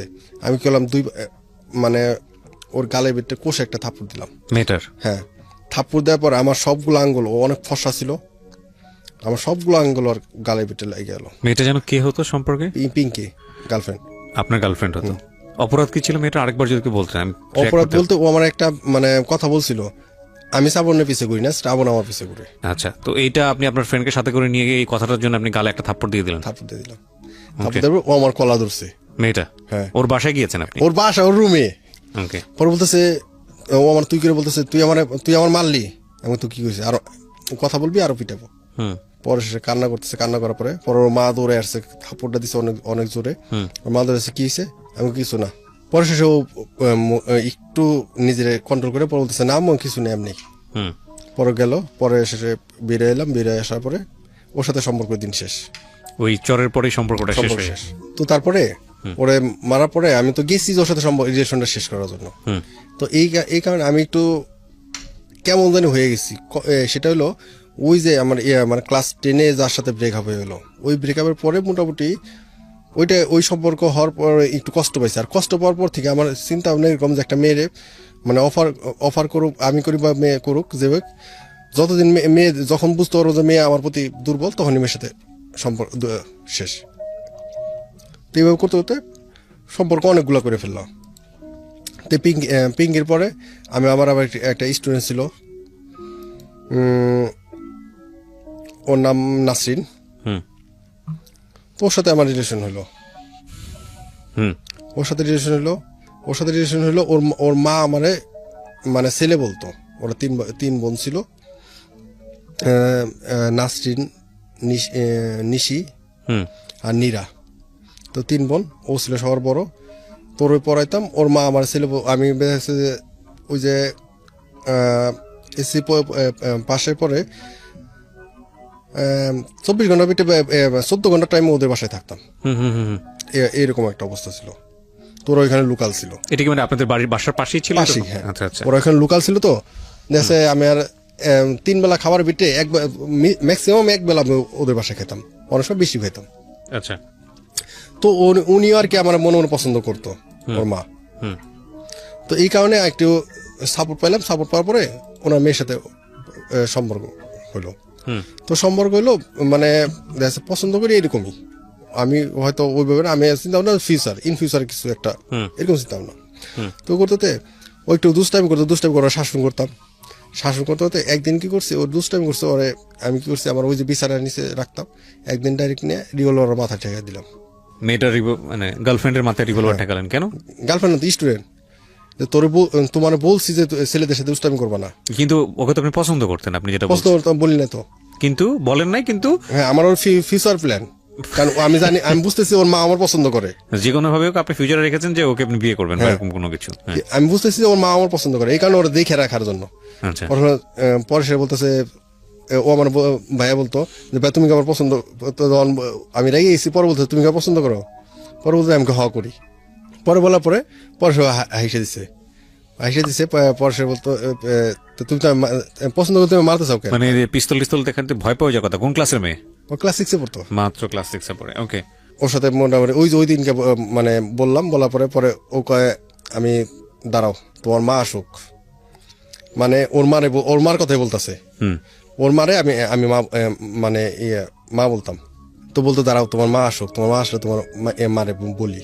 পরে আসছে ওর আম্মু আসছে, আসার পরে বলতেছে তোমার ছেলে না আজকে আমার মাতে ওইটা যে করছে ওইটা পরে নাই, যে আমার মারতে গেছিল। কয় কি সেজন্য? কয় আমি ওই যে স্কুলে থাকার সময় দুইটা ছেলের সাথে কথা বলছি, ছেলে দুইটা কে আবার আমার ফ্রেন্ড, যে আপনার বন্ধু। হ্যাঁ, এখন আমার সমস্যা হলো ওই আমি জানি আমার ফ্রেন্ডটা ভালো না। পরে বলতেছে ও যে ওদের সাথে কথা বলছি দেখে আমার এরকম করছে, মারতে গেছে, আমি যে মানে ঠেকাইছি ওর মাথায় এটা বল নাই। পরে তো ভালোই তো করছে, ও তো গার্জিয়ান না, তো এখানে গেল যাইতে। এর মাঝখানে এই সম্পূর্ণ নষ্ট মোটামুটি অনেকটা আমি ডিপ হয়ে যায়। তো সম্পূর্ণ নষ্ট হইলো আমি তখন মোটামুটি হলো ফার্স্টের শেষের দিকে। আমার মা, যার আমি অনেক শ্রদ্ধা করতাম, বা মানে যাকে আপনি মা ডাকতেন আর কি। হ্যাঁ, খালাম্মা, যেটা খালাম্মা বলতাম, মা বলতাম, তো অনেক শ্রদ্ধা করতাম ওনার আসলে সম্মান। আসলে আমার মায়ের সাথে আমি কখনো আজ পর্যন্ত বেদবি করি নাই, বাবা মার সাথে আজ পর্যন্ত করি নাই, কিন্তু ওনার সাথে আমি করতাম না, যাই হোক। হ্যাঁ, কি ওনার সম্মান করতাম। তো আমার কাছে একটা জিনিস, আমি বাতাসে একটা কথা ভাসে বেড়াইতেছে। ওনার ব্যাপারে কি কথা ভেসে বেড়াচ্ছে? মানে বাজে একটা কথা। আচ্ছা, আপনার স্টুডেন্টের মায়ের সম্পর্কে বলছেন। হ্যাঁ, তো ওই জিনিসটা আমার কাছে খারাপ লাগলো। খারাপ লাগার পরে শেষে আমি একটু ডিউটি করা শুরু করলাম। খেয়াল করা শুরু করলেন যে আসলে হ্যাঁ, সত্য কি? ডিউটি করা শুরু করলাম আর কি, দুইটা ধরতে হবো। হ্যাঁ, ওর বাবা আমার মোটামুটি দায়িত্বটা দিল। মানে এতটা ইনভলভ ছিলেন আপনি ফ্যামিলির সঙ্গে, হ্যাঁ, বাবা আপনাকে দায়িত্ব দিয়ে দিল। ওদের নানা বাড়ির সাথে সম্পর্ক ছিল, টোটালি সবার সাথে, মোটামুটি সবাই মানে ধরে নিছে যে আমি তাদের হয়তো জামাই হব। হ্যাঁ, এরকম কিছু। তো বাবা দায়িত্ব দিল, দায়িত্ব দেওয়ার পরে মোটামুটি আমি সঠিকটাই পেলাম যে হ্যাঁ, যেটা বলতেছে সেটা ঠিক। তো বলার পরে আমি আর ওনারা ওইভাবে বলি নাই, কারণ যার সাথে ঘুরতেছে সে আমার ওই আঙ্কেলের ফ্রেন্ড। তো আমি আর ওনাকে ওইভাবে বলতে যাই নাই, না বলতে তো যায়। এখন আমার মা কি করছে, আমার মা সম্পর্কটা বুঝতে পারছে, এবং আমার মা এই ব্যাপারগুলো জানে। জানার পরে আমার মা আমার সাথে কানাকাটি করতো যে এই ফ্যামিলি সমস্যা, তুই এদিকে ফিরে থাক। তো আমি বলতাম যে আমি তখন বিশ্বাস করতাম না। আপনি কি তখন পড়াশোনা চালাচ্ছেন, মানে পড়াশোনা করছেন? ইন্টারমিডিয়েট সেকেন্ড ইয়ার পড়ছেন? না, ফার্স্ট ইয়ারই। ফার্স্ট ইয়ারই আছেন, ড্রপ দেওয়ার পরে একটু ব্যাক করলাম আর কি। মা যখন বললো, বলার পরে মা অনেক বোঝানোর চেষ্টা করলো, বুঝলাম না। পরে মা কি করলো, ওদের বাসার এক ভাড়াটিয়া ছিল, এক মামা ছিল, তো ওই মামারে বলছে, ওই মামার বলার পরে ওই মামা আমার পছন্দ করতো, অনেস্টলি অনেক পছন্দ করতো। তো ওই মামা কি করলো, একদিন আমার ডাইকা নিল, ডাইকা নিরিবিলি একটা জায়গায় বসাইলো। উনি আবার একটু আপনার পীর টাইপের লোক। বসার পর বললো যে মামা, আমি তোমার একটা গল্প শোনাবো। আমাকে হ্যাঁ বললো। পরে বলতেছে 4টা ফ্রেন্ড পড়াশোনা শেষ করছে, শেষ করার পরে সবাই কেউ কোনো কাজকর্ম করতেছে না, করবে এমন অবস্থায়, কিন্তু 4জন চিন্তা করছে কোন কাজটা সবচেয়ে সহজ কাজ। পরে শেষে একজন বলে ফেলে যে চুরি বিদ্যা বড় বিদ্যা, যদি না পড়ো ধরা। পরে চল তাহলে চুরি করবো। তো চুরি করতে যায়, মোটামুটি এটা আসলে গল্পটা আপনার অনেক মানে রাজার আমলের গল্প, ওইরকম টাইপের গল্পটা। তো রাজার বাড়িতে চুরি করতে যায়, যাওয়ার পরে সব কিছু চুরি করে। চুরি করার পরে আপনার সব কিছু নেওয়ার পরে যখন বের হবে, তখন রাজার একটা মেয়ে ছিল অনেক সুন্দরী। তো মেয়েটা জায়গা যায়, যখন জায়গা যায়, যাওয়ার পরে মেয়েটা ডাক দেয়, সিলাসিলি শুরু করে, ওরা দাঁড়ায়। পরে বলে যে তোমরা কারা। পরে মেয়ের কাছে ওই ছেলেদের দেখে চোর মনে হয় না, কারণ ছেলেদের পড়াশোনা করা। একজন চোর আর একজন পড়াশোনা করা মানুষ পার্থক্য অবশ্যই আছে। তো মেয়েটা সেটাই পছন্দ করে। মেয়েটা বলে যে হয় তুমি আমার নিয়ে যাবা, না হলে আমি সিলাসিলি করে সবাই বলে দিব। পরে কয় এখন ছেলে তো বাঁচার জন্য কি করবে, নিয়ে যাওয়া বেটার, কারণ সুন্দরী রাজার মেয়া, নিয়ে যাই কি আর করা। পরে মেয়ে কি করলো, আরো কিছু আপনার স্বর্ণ টর্ণ যা যা ছিল আপনি মোটামুটি- গল্পটা কেন বলতেছেন? হ্যাঁ ওই মামা আমার গল্পটা বলতেছে। আচ্ছা আচ্ছা। তোর মেয়েটা যখন নিল পরে এখন সেটা বলতেছে এগুলো নিব কিসে, ওর মেয়েটা বলতেছে ওই যে পাশে একটা বাড়ি আছে ওই বাড়িতে গাদা ভাড়া দেয়, তুমি ওই বাড়ি থেকে গাদা ভাড়া নিয়ে আসো। পরে গেছে রাতের বেলা খুব তাড়াহুড়ো করে গেছে যে আমার গাদা যতগুলো আছে সবগুলো ভাড়া আছে, শুধু একটা গাদা আছে, এই গাদার দেওয়া যাবে না। কয় কেন দেওয়া যাবে না? কয় না দেওয়া যাবে না। কয় কেন দেওয়া যাবে না? কয় দেওয়া যাবে না। পরে অনেক রিকোয়েস্ট করে যে আমরা বিপদে পড়ে যাবো। পরে বলতেছে এই গাদার মা রাস্তার মাঝখানে যে শুয়ে পড়তো, এখন এইটা যে শুয়ে পড়বো না তা কিন্তু না, তুমি তো নিবা টাকা দিয়ে ভাড়া, তুমি তো পরে আমার গালিগালাজ করবা, তো দরকার নেই। কয় না আমার তাও দেন। পরে নিয়ে যায় সবকিছু উঠায়, সবকিছু নিয়ে গাদার পিঠে উঠায়, মানে দামি জিনিসপত্র যা নেয় এগুলো নিয়ে মোটামুটি যাইতেছে রাস্তার মাঝখানে একটা খাল পড়ে, তো খালটা পার হওয়ার ওই খালের পানির ভিতরে যায় কি করে, খালটা তো মানে পানির ছোট্ট একটা মানে নদী থেকে যে যায় ওইটার খাল, তো খালের মাঝখানে যে গাদাটা শুয়ে পড়ে। তখন ওই চিন্তা মনে করে এই গাদালা বলছে যে এর মা শুয়ে পড়তো, এও শুয়ে পড়ছে, এই শুয়ে পড়তে পারতো, সে বলছে শুয়ে পড়তে পারে, তারপর শুয়ে পড়ছে, তার মানে মায়ের সাথে মিলে আছে। তো আমার সাথে এই মেয়ে আসছে, এই মেয়ের মা নিশ্চিত কোথাও থেকে এগুলো কে বলেছে আপনাকে? ওই যে মামার গল্প আমার বোঝানোর জন্য। ফালতু স্টোরি, ডেফিনেটলি ফালতু স্টোরি। যাই হোক, আপনাকে বলেছে আপনার লাইফে এটা ঘটেছে সেজন্য আপনি বলছেন, but this is a very ফালতু থিং। হ্যাঁ বলেন। তারপর বলতেছে পরে বলার পরে যে আসলে পরে কি করে ওই ছেলেটা কনফার্ম ওই ফেরত যায়, ওই মেয়েটা রাইখা ফালাই রেখে ফেরত নেয় না।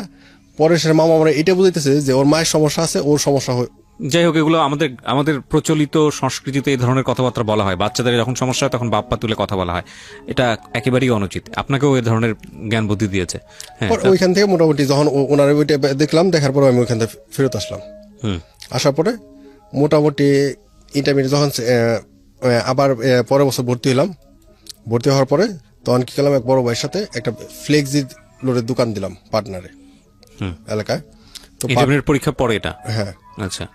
একটা ফ্লেক্সি লোডের দোকান দিলাম, দোকান দেওয়ার পরে ওইখানে সেটা ছিল 2004 সালে 5ই ডিসেম্বর, মেবি বুধবার বিকেলবেলা, মানে পলাশরা সাভার সেটেল, সাভারের লোকাল, বাট ওদের গ্রামের বাড়িটা, ওর দাদার বাড়িটা হচ্ছে সাভারের নদীটা পার হয় একটু দূরে রয়্যাল নামে। তো ওইখানে যাইতেছে, নদী পার হইতে হয় নৌকায়, তো নৌকায় নদী পার হয়েছে, পার হওয়ার পরে ওইখানে সম্ভবত 2 টাকা ভাড়া ছিল নৌকা পার হইতে, তো 5 টাকা দিছিল, 3 টাকা ফেরত দিছিল। ওইখানে একটা 2 টাকার নোট ছিল ওর কাছে, ও যেটা বললো 2 টাকার নোট ছিল, তো 2 টাকার নোটে একটা নাম্বার ছিল, নাম্বারটা ছিল শ্রাবণী নামে। তো তখন ইন্টারনেট পড়ি, তো পলাশ কি করছে, মিস কল দিছে একটা, মিস কল দেওয়ার পাশে সাথে, কারণ তখন হইলো আপনার মেবি 5 টাকা 90 পয়সা মিনিট, 2004 সাল। তো মিস কল দিছে, মিস কল দেওয়ার সাথে কল ব্যাক করছে, ব্যাক করার পরে কথা বলার পরে যখন দেখছে অপরিচিত, মেয়েটা ফোনটা কাইটে দিছে। পরে পলাশ আমার ফোন দিয়ে বলতেছে যে বন্ধু পাইছি তো, মালদার পার্টি একটা পাইছি, মিস কল দিলে ব্যাক করে। আমি কই তুই আসবি কখন? কয় বিকালে। পরে কি করলো, আমার দোকান আসলো, দোকান আসার পরে নাম্বারটা দিলাম, নাম্বারটা দিল আমারে, নাম্বারটা দেওয়ার পরে টাকাটা দেখানোর পরে এখন ওইখানে লেখা ছিল শ্রাবণী, আর আমি যে আমার শ্রাবণ এই পরিচয়টা আমি ফোনে তো আরো 2টা লোকরে দিছি। একটা হলো আপনার আমি যখন এসএসসি পরীক্ষা দিই, তারপরে আমার একটা ফ্রেন্ড হয়েছিল ভুয়াপুরে, হায়াত আলী ভাই, ওই হায়াত আলী ভাই আমার শ্রাবণ নামে চিনে, মানে ফোনে মানে সদ্য নামে এটা ইউজ করতাম। তো মেয়েটা যখন ফোন করার পরে শেষে আমি সালাম দিলাম, খুব মানে ভালোভাবে সালামটা দিয়া বললাম স্যার আমি শ্রাবণ সাভার থেকে। এখনও তো অবাক। পরে সে বললাম যে আপনার নাম্বারটা এইভাবে কথা বলছিলাম, দেখি তো কথা বলতেছে না। কথা বলার পরে অনেকক্ষণ ট্রাই করলাম, কথা বলতেছে না, মানে কাটিয়ে দিচ্ছে। পরে অনেক টি করতেছে, ভাইয়া আসলে আমি আসলে কথা বলতে পারতেছি না, আমার সমস্যা আছে। তো এইভাবে কয়েকবার কাইটে দেওয়ার পরে তো 5 তারিখ মোটামুটি রাতের বেলা ফোন দিলাম, তাও একই অবস্থা। 6 তারিখ দিনে 2-3 বার ফোন দিলাম। পরে আমার বলে ফেলো যে আসলে আপনার কথা শুনে মনে হইতেছে না আপনি ভদ্র একটা ফ্যামিলি ছেলে, কিন্তু এভাবে আর ডিস্টার্ব করেন না। পরে সে বললাম হ্যাঁ আর ডিস্টার্ব করবো না, আমার সাথে যদি মানে আজকে কথা বলেন তাহলে আমি আর ডিস্টার্ব করবো না। পরে সে বলতে বলে পরে সেও বলতেছে না এখন কথা বলতে পারবো না, এখন আমি আসর নামাজ পড়ব, আমি নামাজ পড়তে যাবো। পরে আমি বললাম যে ইউরেকা। কয় ইউরেকা কেন? আমি কই আপনি 5 ওয়াক্ত নামাজ পড়েন? কয় হ্যাঁ। আমি কই ঠিক আছে, আপনার আমার দরকার। আপনি পড়তেন? না, ও পড়তো। আপনি পড়তেন না? না, আমি পড়তাম না। That is the honest confession এখানে, প্রিয় শ্রোতা। অনেক বাঙালি ছেলেদেরই স্বপ্ন থাকে তার বউ 5 ওয়াক্ত নামাজ পড়বে, পরেজগার হবে, হিজাব সম্পন্ন হবে, কিন্তু নিজে কোনো কিছুই করে না। এটা একদম অনেস্ট কনফেশন। এটা উনি যেটা বলেছেন এটা শুধু ওনার সমস্যা না, এটা অনেকেরই সমস্যা। যাই হোক, বলেন তারপরে পরবর্তী আপনাকে দরকার। কয় কেন? আমি কই ঠিক আছে, আপনি কখন কথা বলবেন সেটা বলেন। আমার সাথে শুধু আজকেই কথা বলবেন, এরপরে কখন কথা বলতে হবে না। যদি মনে আর যদি আজকে কথা বলবো আর কখন আমি ডিস্টার্ব করবো না, আপনি যদি না বলেন কথা বলতে। আচ্ছা ঠিক আছে। পরে শেষে রাতের বেলা ফোন দিলাম। ফোন দেয়া রাতে ও এশা নামাজ, ও বলছে যে আমি এশা নামাজ শেষ করে তারপরে ফোন দিব। ও ফোন দিছে। ফোন দেওয়ার পরে ও ফোনটা কাইটে দিয়ে আমি ফোন ব্যাক করলাম। ব্যাক করার পরে সে আমার পরিচয় দিলাম, ডিটেল বললাম। আমার একবারে আমার মনে আছে 27 মিনিট কথা হয়েছিল।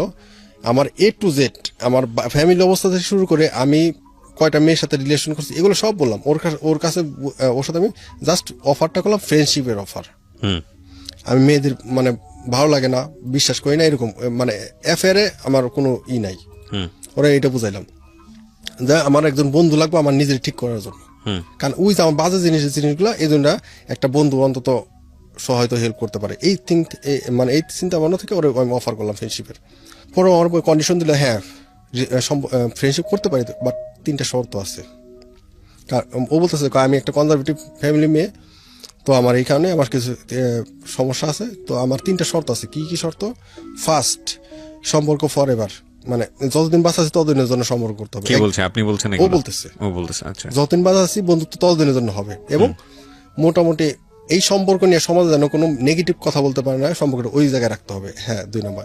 আবার আমি বা এই 27 মিনিটে আমি যা যা করি, আমি নেশা যা করি, এগুলো সব বলছে অনেস্টলি। কয়টা মেয়ের সাথে সম্পর্ক সব বলছি। আচ্ছা, আমার ফ্যামিলি কি অবস্থায় সব বলছি। পরে বলছি সব বাজে যা আছে সব বাদ দিতে হবে। 3 নাম্বার কন্ডিশন হচ্ছে কখনো দেখা করতে চাওয়া যাবে না। হ্যাঁ, দেখা করতে পারি যখন হয়তো আমার বিয়ে হইতেছে অথবা তোমার বিয়ে হইতেছে, আপনার বিয়ে হইতেছে, তখন আমরা দেখা করতে পারি, তার আগে নয়। আমি ওকে আপনার 3টা শর্ত আমি রাজি, বাট আমার একটা শর্ত। কি শর্ত? যে বন্ধু থাকবেন, কিন্তু বন্ধু থেকে কখনো প্রেমিকা হইতে চাই না। যেদিন প্রেমিকা হইতে চাইবেন সেদিন সম্পর্ক থাকবে না। ওরা আমি এই কন্ডিশন দিলাম। ও দিল 3টা, আমি ওরা দিলাম 1টা। ওকে, ডান। তারপর কথাবার্তা হলো, কথাবার্তা চলতেছে খুব অনেক কথাবার্তা বলে। তখন আমি আবার একটু পলিটিক্সের সাথে জড়িত হইলাম।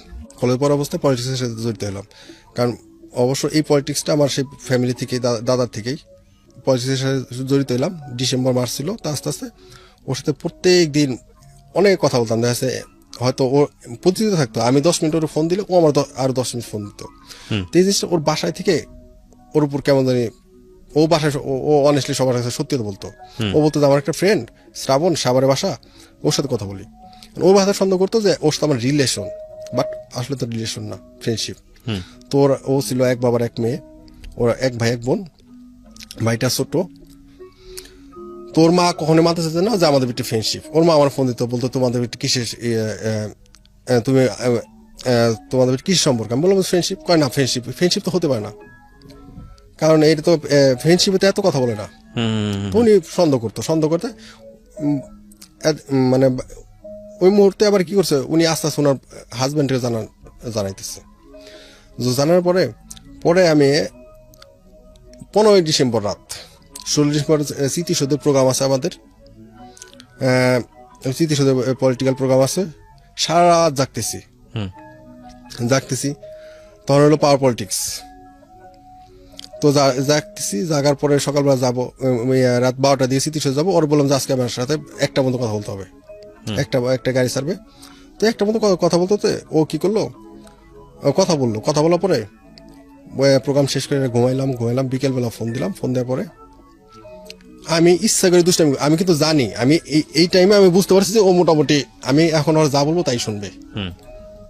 আমি একটু দুষ্টামি করে বললাম যে আমি তো এই যে তেজগাঁ পুরাতন এয়ারপোর্টে ওইখানে সমরাস্ত্র প্রদর্শনী ডিসেম্বর মাসে হয়, তো আমি বললাম যে ওই মেলাতে যাব, আমি আসছি। পরে বলতেছে কবে যাবা? পরে বললাম যে 18 তারিখ যাব। পরে বলছে 18 তারিখ গেলে 18 তারিখ যাবো। এখন কয় বুঝতে পারছি তুমি কি বলতে চাইতেছো। আমি কই কি? কয় দেখা করতে চাইতেছো। আমি কই আমি কি তোমার বলছি দেখা করতে যাবো, দেখা করতে হবে? কয় না, তুমি যে বলতেছো এটাই বুঝতে পারছি। আচ্ছা ঠিক আছে, আমার কলেজের সামনে এসো, দেখা করবো, যাও একবারই। তা মানে কন্ডিশন দিল একবারই। আমি আচ্ছা ঠিক আছে, ওকে। তো আসলাম 18 ডিসেম্বর সকালবেলা, ওপর মিরপুর শাহ আলী মহিলা বিশ্ববিদ্যালয় কলেজ, ডিগ্রি ফার্স্ট ইয়ার। আমি ইন্টারমিডিয়েট সেকেন্ড ইয়ার, ও ডিগ্রি ফার্স্ট ইয়ার। ও কিন্তু আমার সিনিয়র। ও সিনিয়র, ও সিনিয়র। ও জানতো এটা? হ্যাঁ, ও জানতো। ওকে। ও আমার ক্লাসমেটই, বাট ও যে আমার 1 বছর গ্যাপ হওয়ার কারণে ও আবার সিনিয়র হয়ে যায়। তো মিরপুর শালি গেটে দাঁড়ালাম। আমি আসলাম, কে আমি আসলাম, হাসান নামে একটা ফ্রেন্ড আসলো, আর একটা ফ্রেন্ড আসলো হিন্দু, সুমন। এই 3 জন ফ্রেন্ড আসলাম। আসার পরে শালি কলেজের অপোজিট পাশে দাঁড়িয়ে আছে সকালবেলা। ও আমার টাইম দিছে। ও আমি জানি ও যে অলওয়েজ বরকা পরে। ওর লাইফে ওই দিনই ফার্স্ট যে কিনা বরকা ছাড়া বেরোইছে। ওর বাবা মার আমার সন্দেহ করার কিছু কারণ ছিল, কারণ ও ছোট থেকে বড় হয়েছে, প্রাইমারি পড়ছে একটা মানে ওই যে শিফটিং, মেয়ে আলাদা ছেলে আলাদা, ওই শিফটিং মানে। আর হাই স্কুল পড়ছে girls high school, intermediate girls college, ডিগ্রিতে পড়তেছে তাও গার্লস কলেজ। এই কারণে যে ওর তো ছেলে বন্ধু থাকার কথা না, এই কারণে ওনাদের সন্দেহটা ছিল। পরে আইসা দাঁড়ালাম, ফোন দিলাম, ও বের হইলো। ওর লাইফে ফার্স্ট ওই দিনে ও বরকা ছাড়া বেরিয়েছে। বেরোর পরে আমি ওর ফোন দিচ্ছি। এখন ওইখানে আরো 3টা ছেলে ছিল গেটে। আমরা আসছি সাভার থেকে মিরপুরে। এখন একটা মেয়ের ব্যাপারে একটা আর মোটামুটি একটু তো জানি যে কে ও, হয়তো আননোন একটা মেয়ে, হয়তো ওর বন্ধু বাইরে রাখতে পারে কোনো কিছু করার জন্য। পরে যখন 3টা ছেলে দেখতেছি, আমরা দেখছি ও 3টা বেরিয়েছে, ফোনে কথা হইতেছে। ছেলে ওরা ছেলে 3টা জিজ্ঞেস করছে যে আপনি কি শ্রাবণ? ছেলে 3টা বলছে হ্যাঁ। বলছে আপনার কাছে রাস্তায় এই পারে। আমি দেখছি কথা বলতেছে ওই ছেলেদের সাথে। এটা হলো আমার মাথায়। পরে আমি ফোন দিয়ে ইচ্ছা মতো রাগানি করছি যে তুমি আমাদের আসতে বলে আবার তোমার ফ্রেন্ড আসতে বলছো। এখন ওই ছেলের আবার লাস্টে বলছে যে না আপু, আসলে আমরা শ্রাবণ, আমরা অন্য ফান করতে গিয়ে বিষয়টা সিরিয়াস হয়ে গেছে। হ্যাঁ। পরেও বলতেছে যে আমি তো ওদের চিনি না, আমি জিজ্ঞেস করছি যে তুমি আপনার শ্রাবণ কিনা। পরে ও আবার কি করছে, রিক্সা রাগ করে রিক্সা ভিতরে যায়, বরকা পরে বেরিয়ে রিক্সা উঠছে না, ওই ছেলেগুলো জিজ্ঞেস করতেছে আপু প্লিজ একটু কথা। ও আবার না করতেছে। আমরা আবার ভাবতেছি টাটা দিতেছে।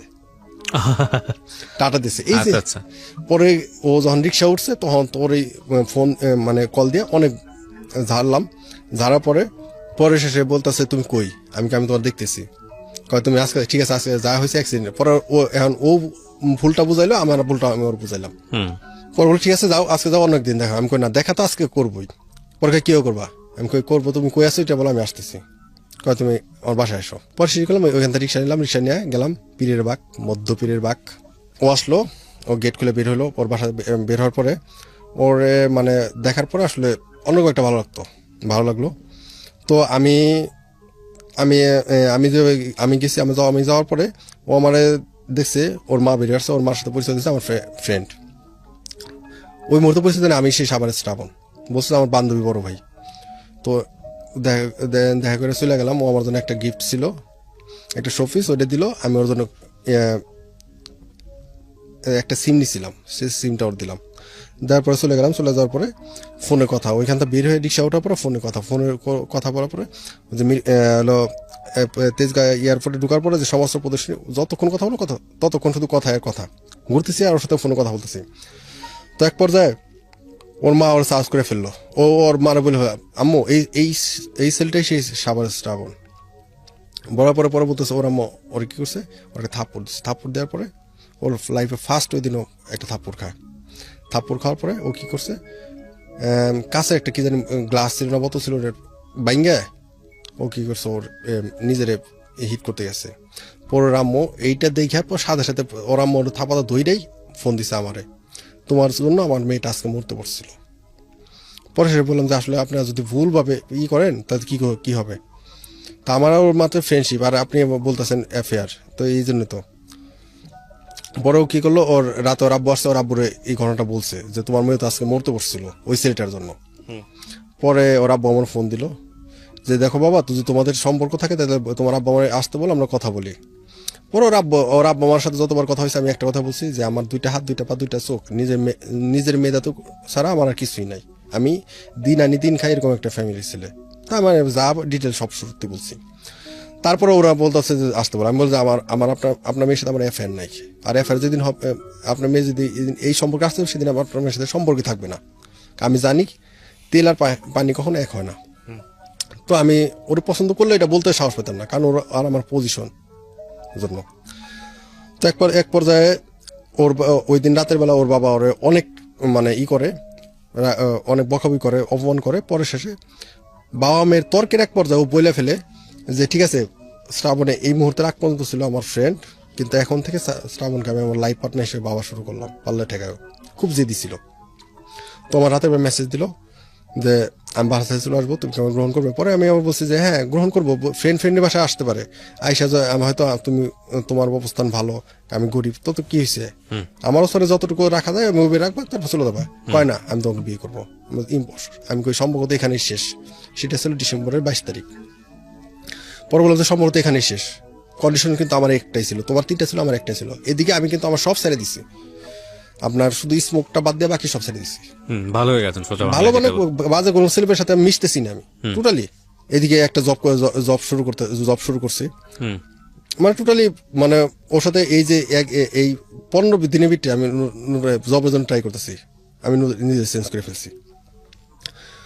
তো ও আমার যখন অফারটা করলো তখন আমি কি করলাম, আমি পলাশ ওই ফ্রেন্ডে বললাম, আরেকটা সিনিয়র ভাবি ছিল ভাবিরে বললাম। এখন ও আমার টার্গেট 2 দিনের আলটিমেটাম দিচ্ছে, 24 তারিখ আমাকে বলতে হবে যে ইয়েস অর নো, আর নো হইলে ও হয়তো সুইসাইড করবে এরকম কিছু হুমকি দিয়ে ফেললো। পরে শেষে 2 দিন অনেক চিন্তা করে পরে সবাই বুঝাইলো দেখ একটা মেয়ের অন্তত বাঁচা আগে, মেয়ের অন্তত বাঁচানো দরকার, তুই ইয়েস বল, তারপর একটা কন্ডিশন দিয়ে দে। পরে ওর ইয়েস বললাম, ইয়েস বলার পরে এটা ছিল হলো 2004 সালের ডিসেম্বরের 24 তারিখ ইয়েস বললাম। পরে ওরা বললাম ঠিক আছে আমার কন্ডিশন আছে। কি কন্ডিশন? 2010 সাল পর্যন্ত আমার সময় দিতে হবে, 6 বছর আমার সময় দিতে হবে, আমি অন্তত তোমার 2 বেলা 2 ডাল ভাত খাওয়াইতে পারি, এরকম একটা অবস্থা। আমি বললাম ইয়েস, কিন্তু কন্ডিশন একটাই, 2024 সালে 2010 সালে 24 ডিসেম্বর আমরা বিয়ে করবো, হয় ফ্যামিলি মতে আদারওয়াইজ অমতে। তো এইভাবে করতে করতে ওর সাথে খুব ভালো রিলেশন শুরু হলো। আমি একটা জব নিলাম, জব নিয়ে চলে গেলাম কুমিল্লা। এদিকে আমি তখন ওর পুরানো শুরু করলাম, যা ওর ভালোবাসা কতটুকু সত্যি। আমি কিন্তু 1 সপ্তাহ ফোন অফ রাখতাম, 1 সপ্তাহ ফোন খোলা রাখতাম। ও কি করতো, আমার বাসার আব্বার নাম্বার জানতো, ও কি করতো আমার নাম্বার অফ পাইলে আব্বারে ফোন তো রাতের বেলা, আব্বার সাথে ফোন দিয়ে আব্বারে বাবা কানাডি করতো, অনেক কানাডি করতো যে বাবা ও তো এরকম, আমার আব্বারে বাবা বলতো যে বাবা ও তো এরকম আমার অনেক আমার সাথে কথা বলে না, আপনার সাথে কথা হয়েছে? পরে বলতো যে কথা হয়েছে। পরে আব্বা এগুলা মোটামুটি হয়ে গেল, বিরক্ত হয়ে গেল। আব্বা আমার একদিন ফোন দিল যে তুমি কই? আমি কই আমি কুমিল্লায়। কয় তাড়াতাড়ি চলে আসো, কথা আছে তোমার সাথে। আসলাম, আসার পরে বললো যে ওর সাথে সম্পর্ক রাখো না, কারণ ওর যে অবস্থা কোন সময় কোন অ্যাক্সিডেন্ট করে ফেলবো, পরে তোমার জীবন সমস্যা। পরে ওর যে অনেক পাগলামি করতো, ওর একটা ফ্রেন্ড আছে নাজু আপু অবশ্য অনেক সাপোর্ট করতো। নাজু আপু অবশ্য আমার 1 বছর, ওনার আমি আপুই বলতাম, আমার 1 বছর সিনিয়র ছিল এই বয়সে, ও আবার আমার সেম বয়স ছিল। তো নাজু আপু ফোন করে বলতো যে তোমার ভাই এগুলা করে নাজু আপু আমার ভাই বলতো। পরে নাজু আপু আমার বলতো যে ও তো তোমার ছাড়া বাঁচবে না, তুমি এক কাজ করো, তোমরা নিজেরা বিয়েটা করে রাখো, হয়তো পরে এটা ফ্লাশ করো, কিন্তু ও তোমাকে বিশ্বাস করতে পারতেছে না। কারণ বিশ্বাস করতে পারতেছে না এই কারণে, কারণ তোমার অতীতে অনেকগুলো অ্যাফেয়ার ছিল, তুমি 2 দিন পর অ্যাফেয়ার করছো। এখন ও তোমাকে বিশ্বাস করতে পারতেছে না এই কারণে যে তুমি আবার 2 দিন পরে কার সাথে সম্পর্ক করে ফেলো, এই জন্য ও ভয় পাইতেছে। পরে শেষে আমি বললাম যে না, ওর তো আমি বলছি যে ওই শেষ, ওর পর আর কেউ কোনো অ্যাফেয়ারে যাবো না। পরে এটা বুঝাইতে পারি না, পরে আসলাম, আইসা অনেক বুঝাইলাম, বোঝানোর পরে বুঝেই না, খালি কান্নাকাটি করে এরকম। পরে 2006 সালে মার্চের প্ল্যান হলো, 2006 সালে মার্চের 1 তারিখ আমরা বিয়ে করবো, কন্ডিশন আছে, বিয়ে করে আমি আমার মতো চলে যাবো, ওর মতো বাসায় চলে যাবে, শুধু ওর স্যাটিসফ্যাকশনের জন্য বিয়েটা করা। তো আবার ওর বুঝাইতে পারলাম, ওর পাগলামি বন্ধ করার জন্য রাজি হইলাম। আবার মোটামুটি 2 দিন বোঝানোর পরে বুঝলো যে না এখন করবো না, আর কিছুদিন যাক। আবার পরে 1 তারিখে বিয়ে করলাম না, গেলাম আবার কুমিল্লা। তো একদিন রাত 3টার সময়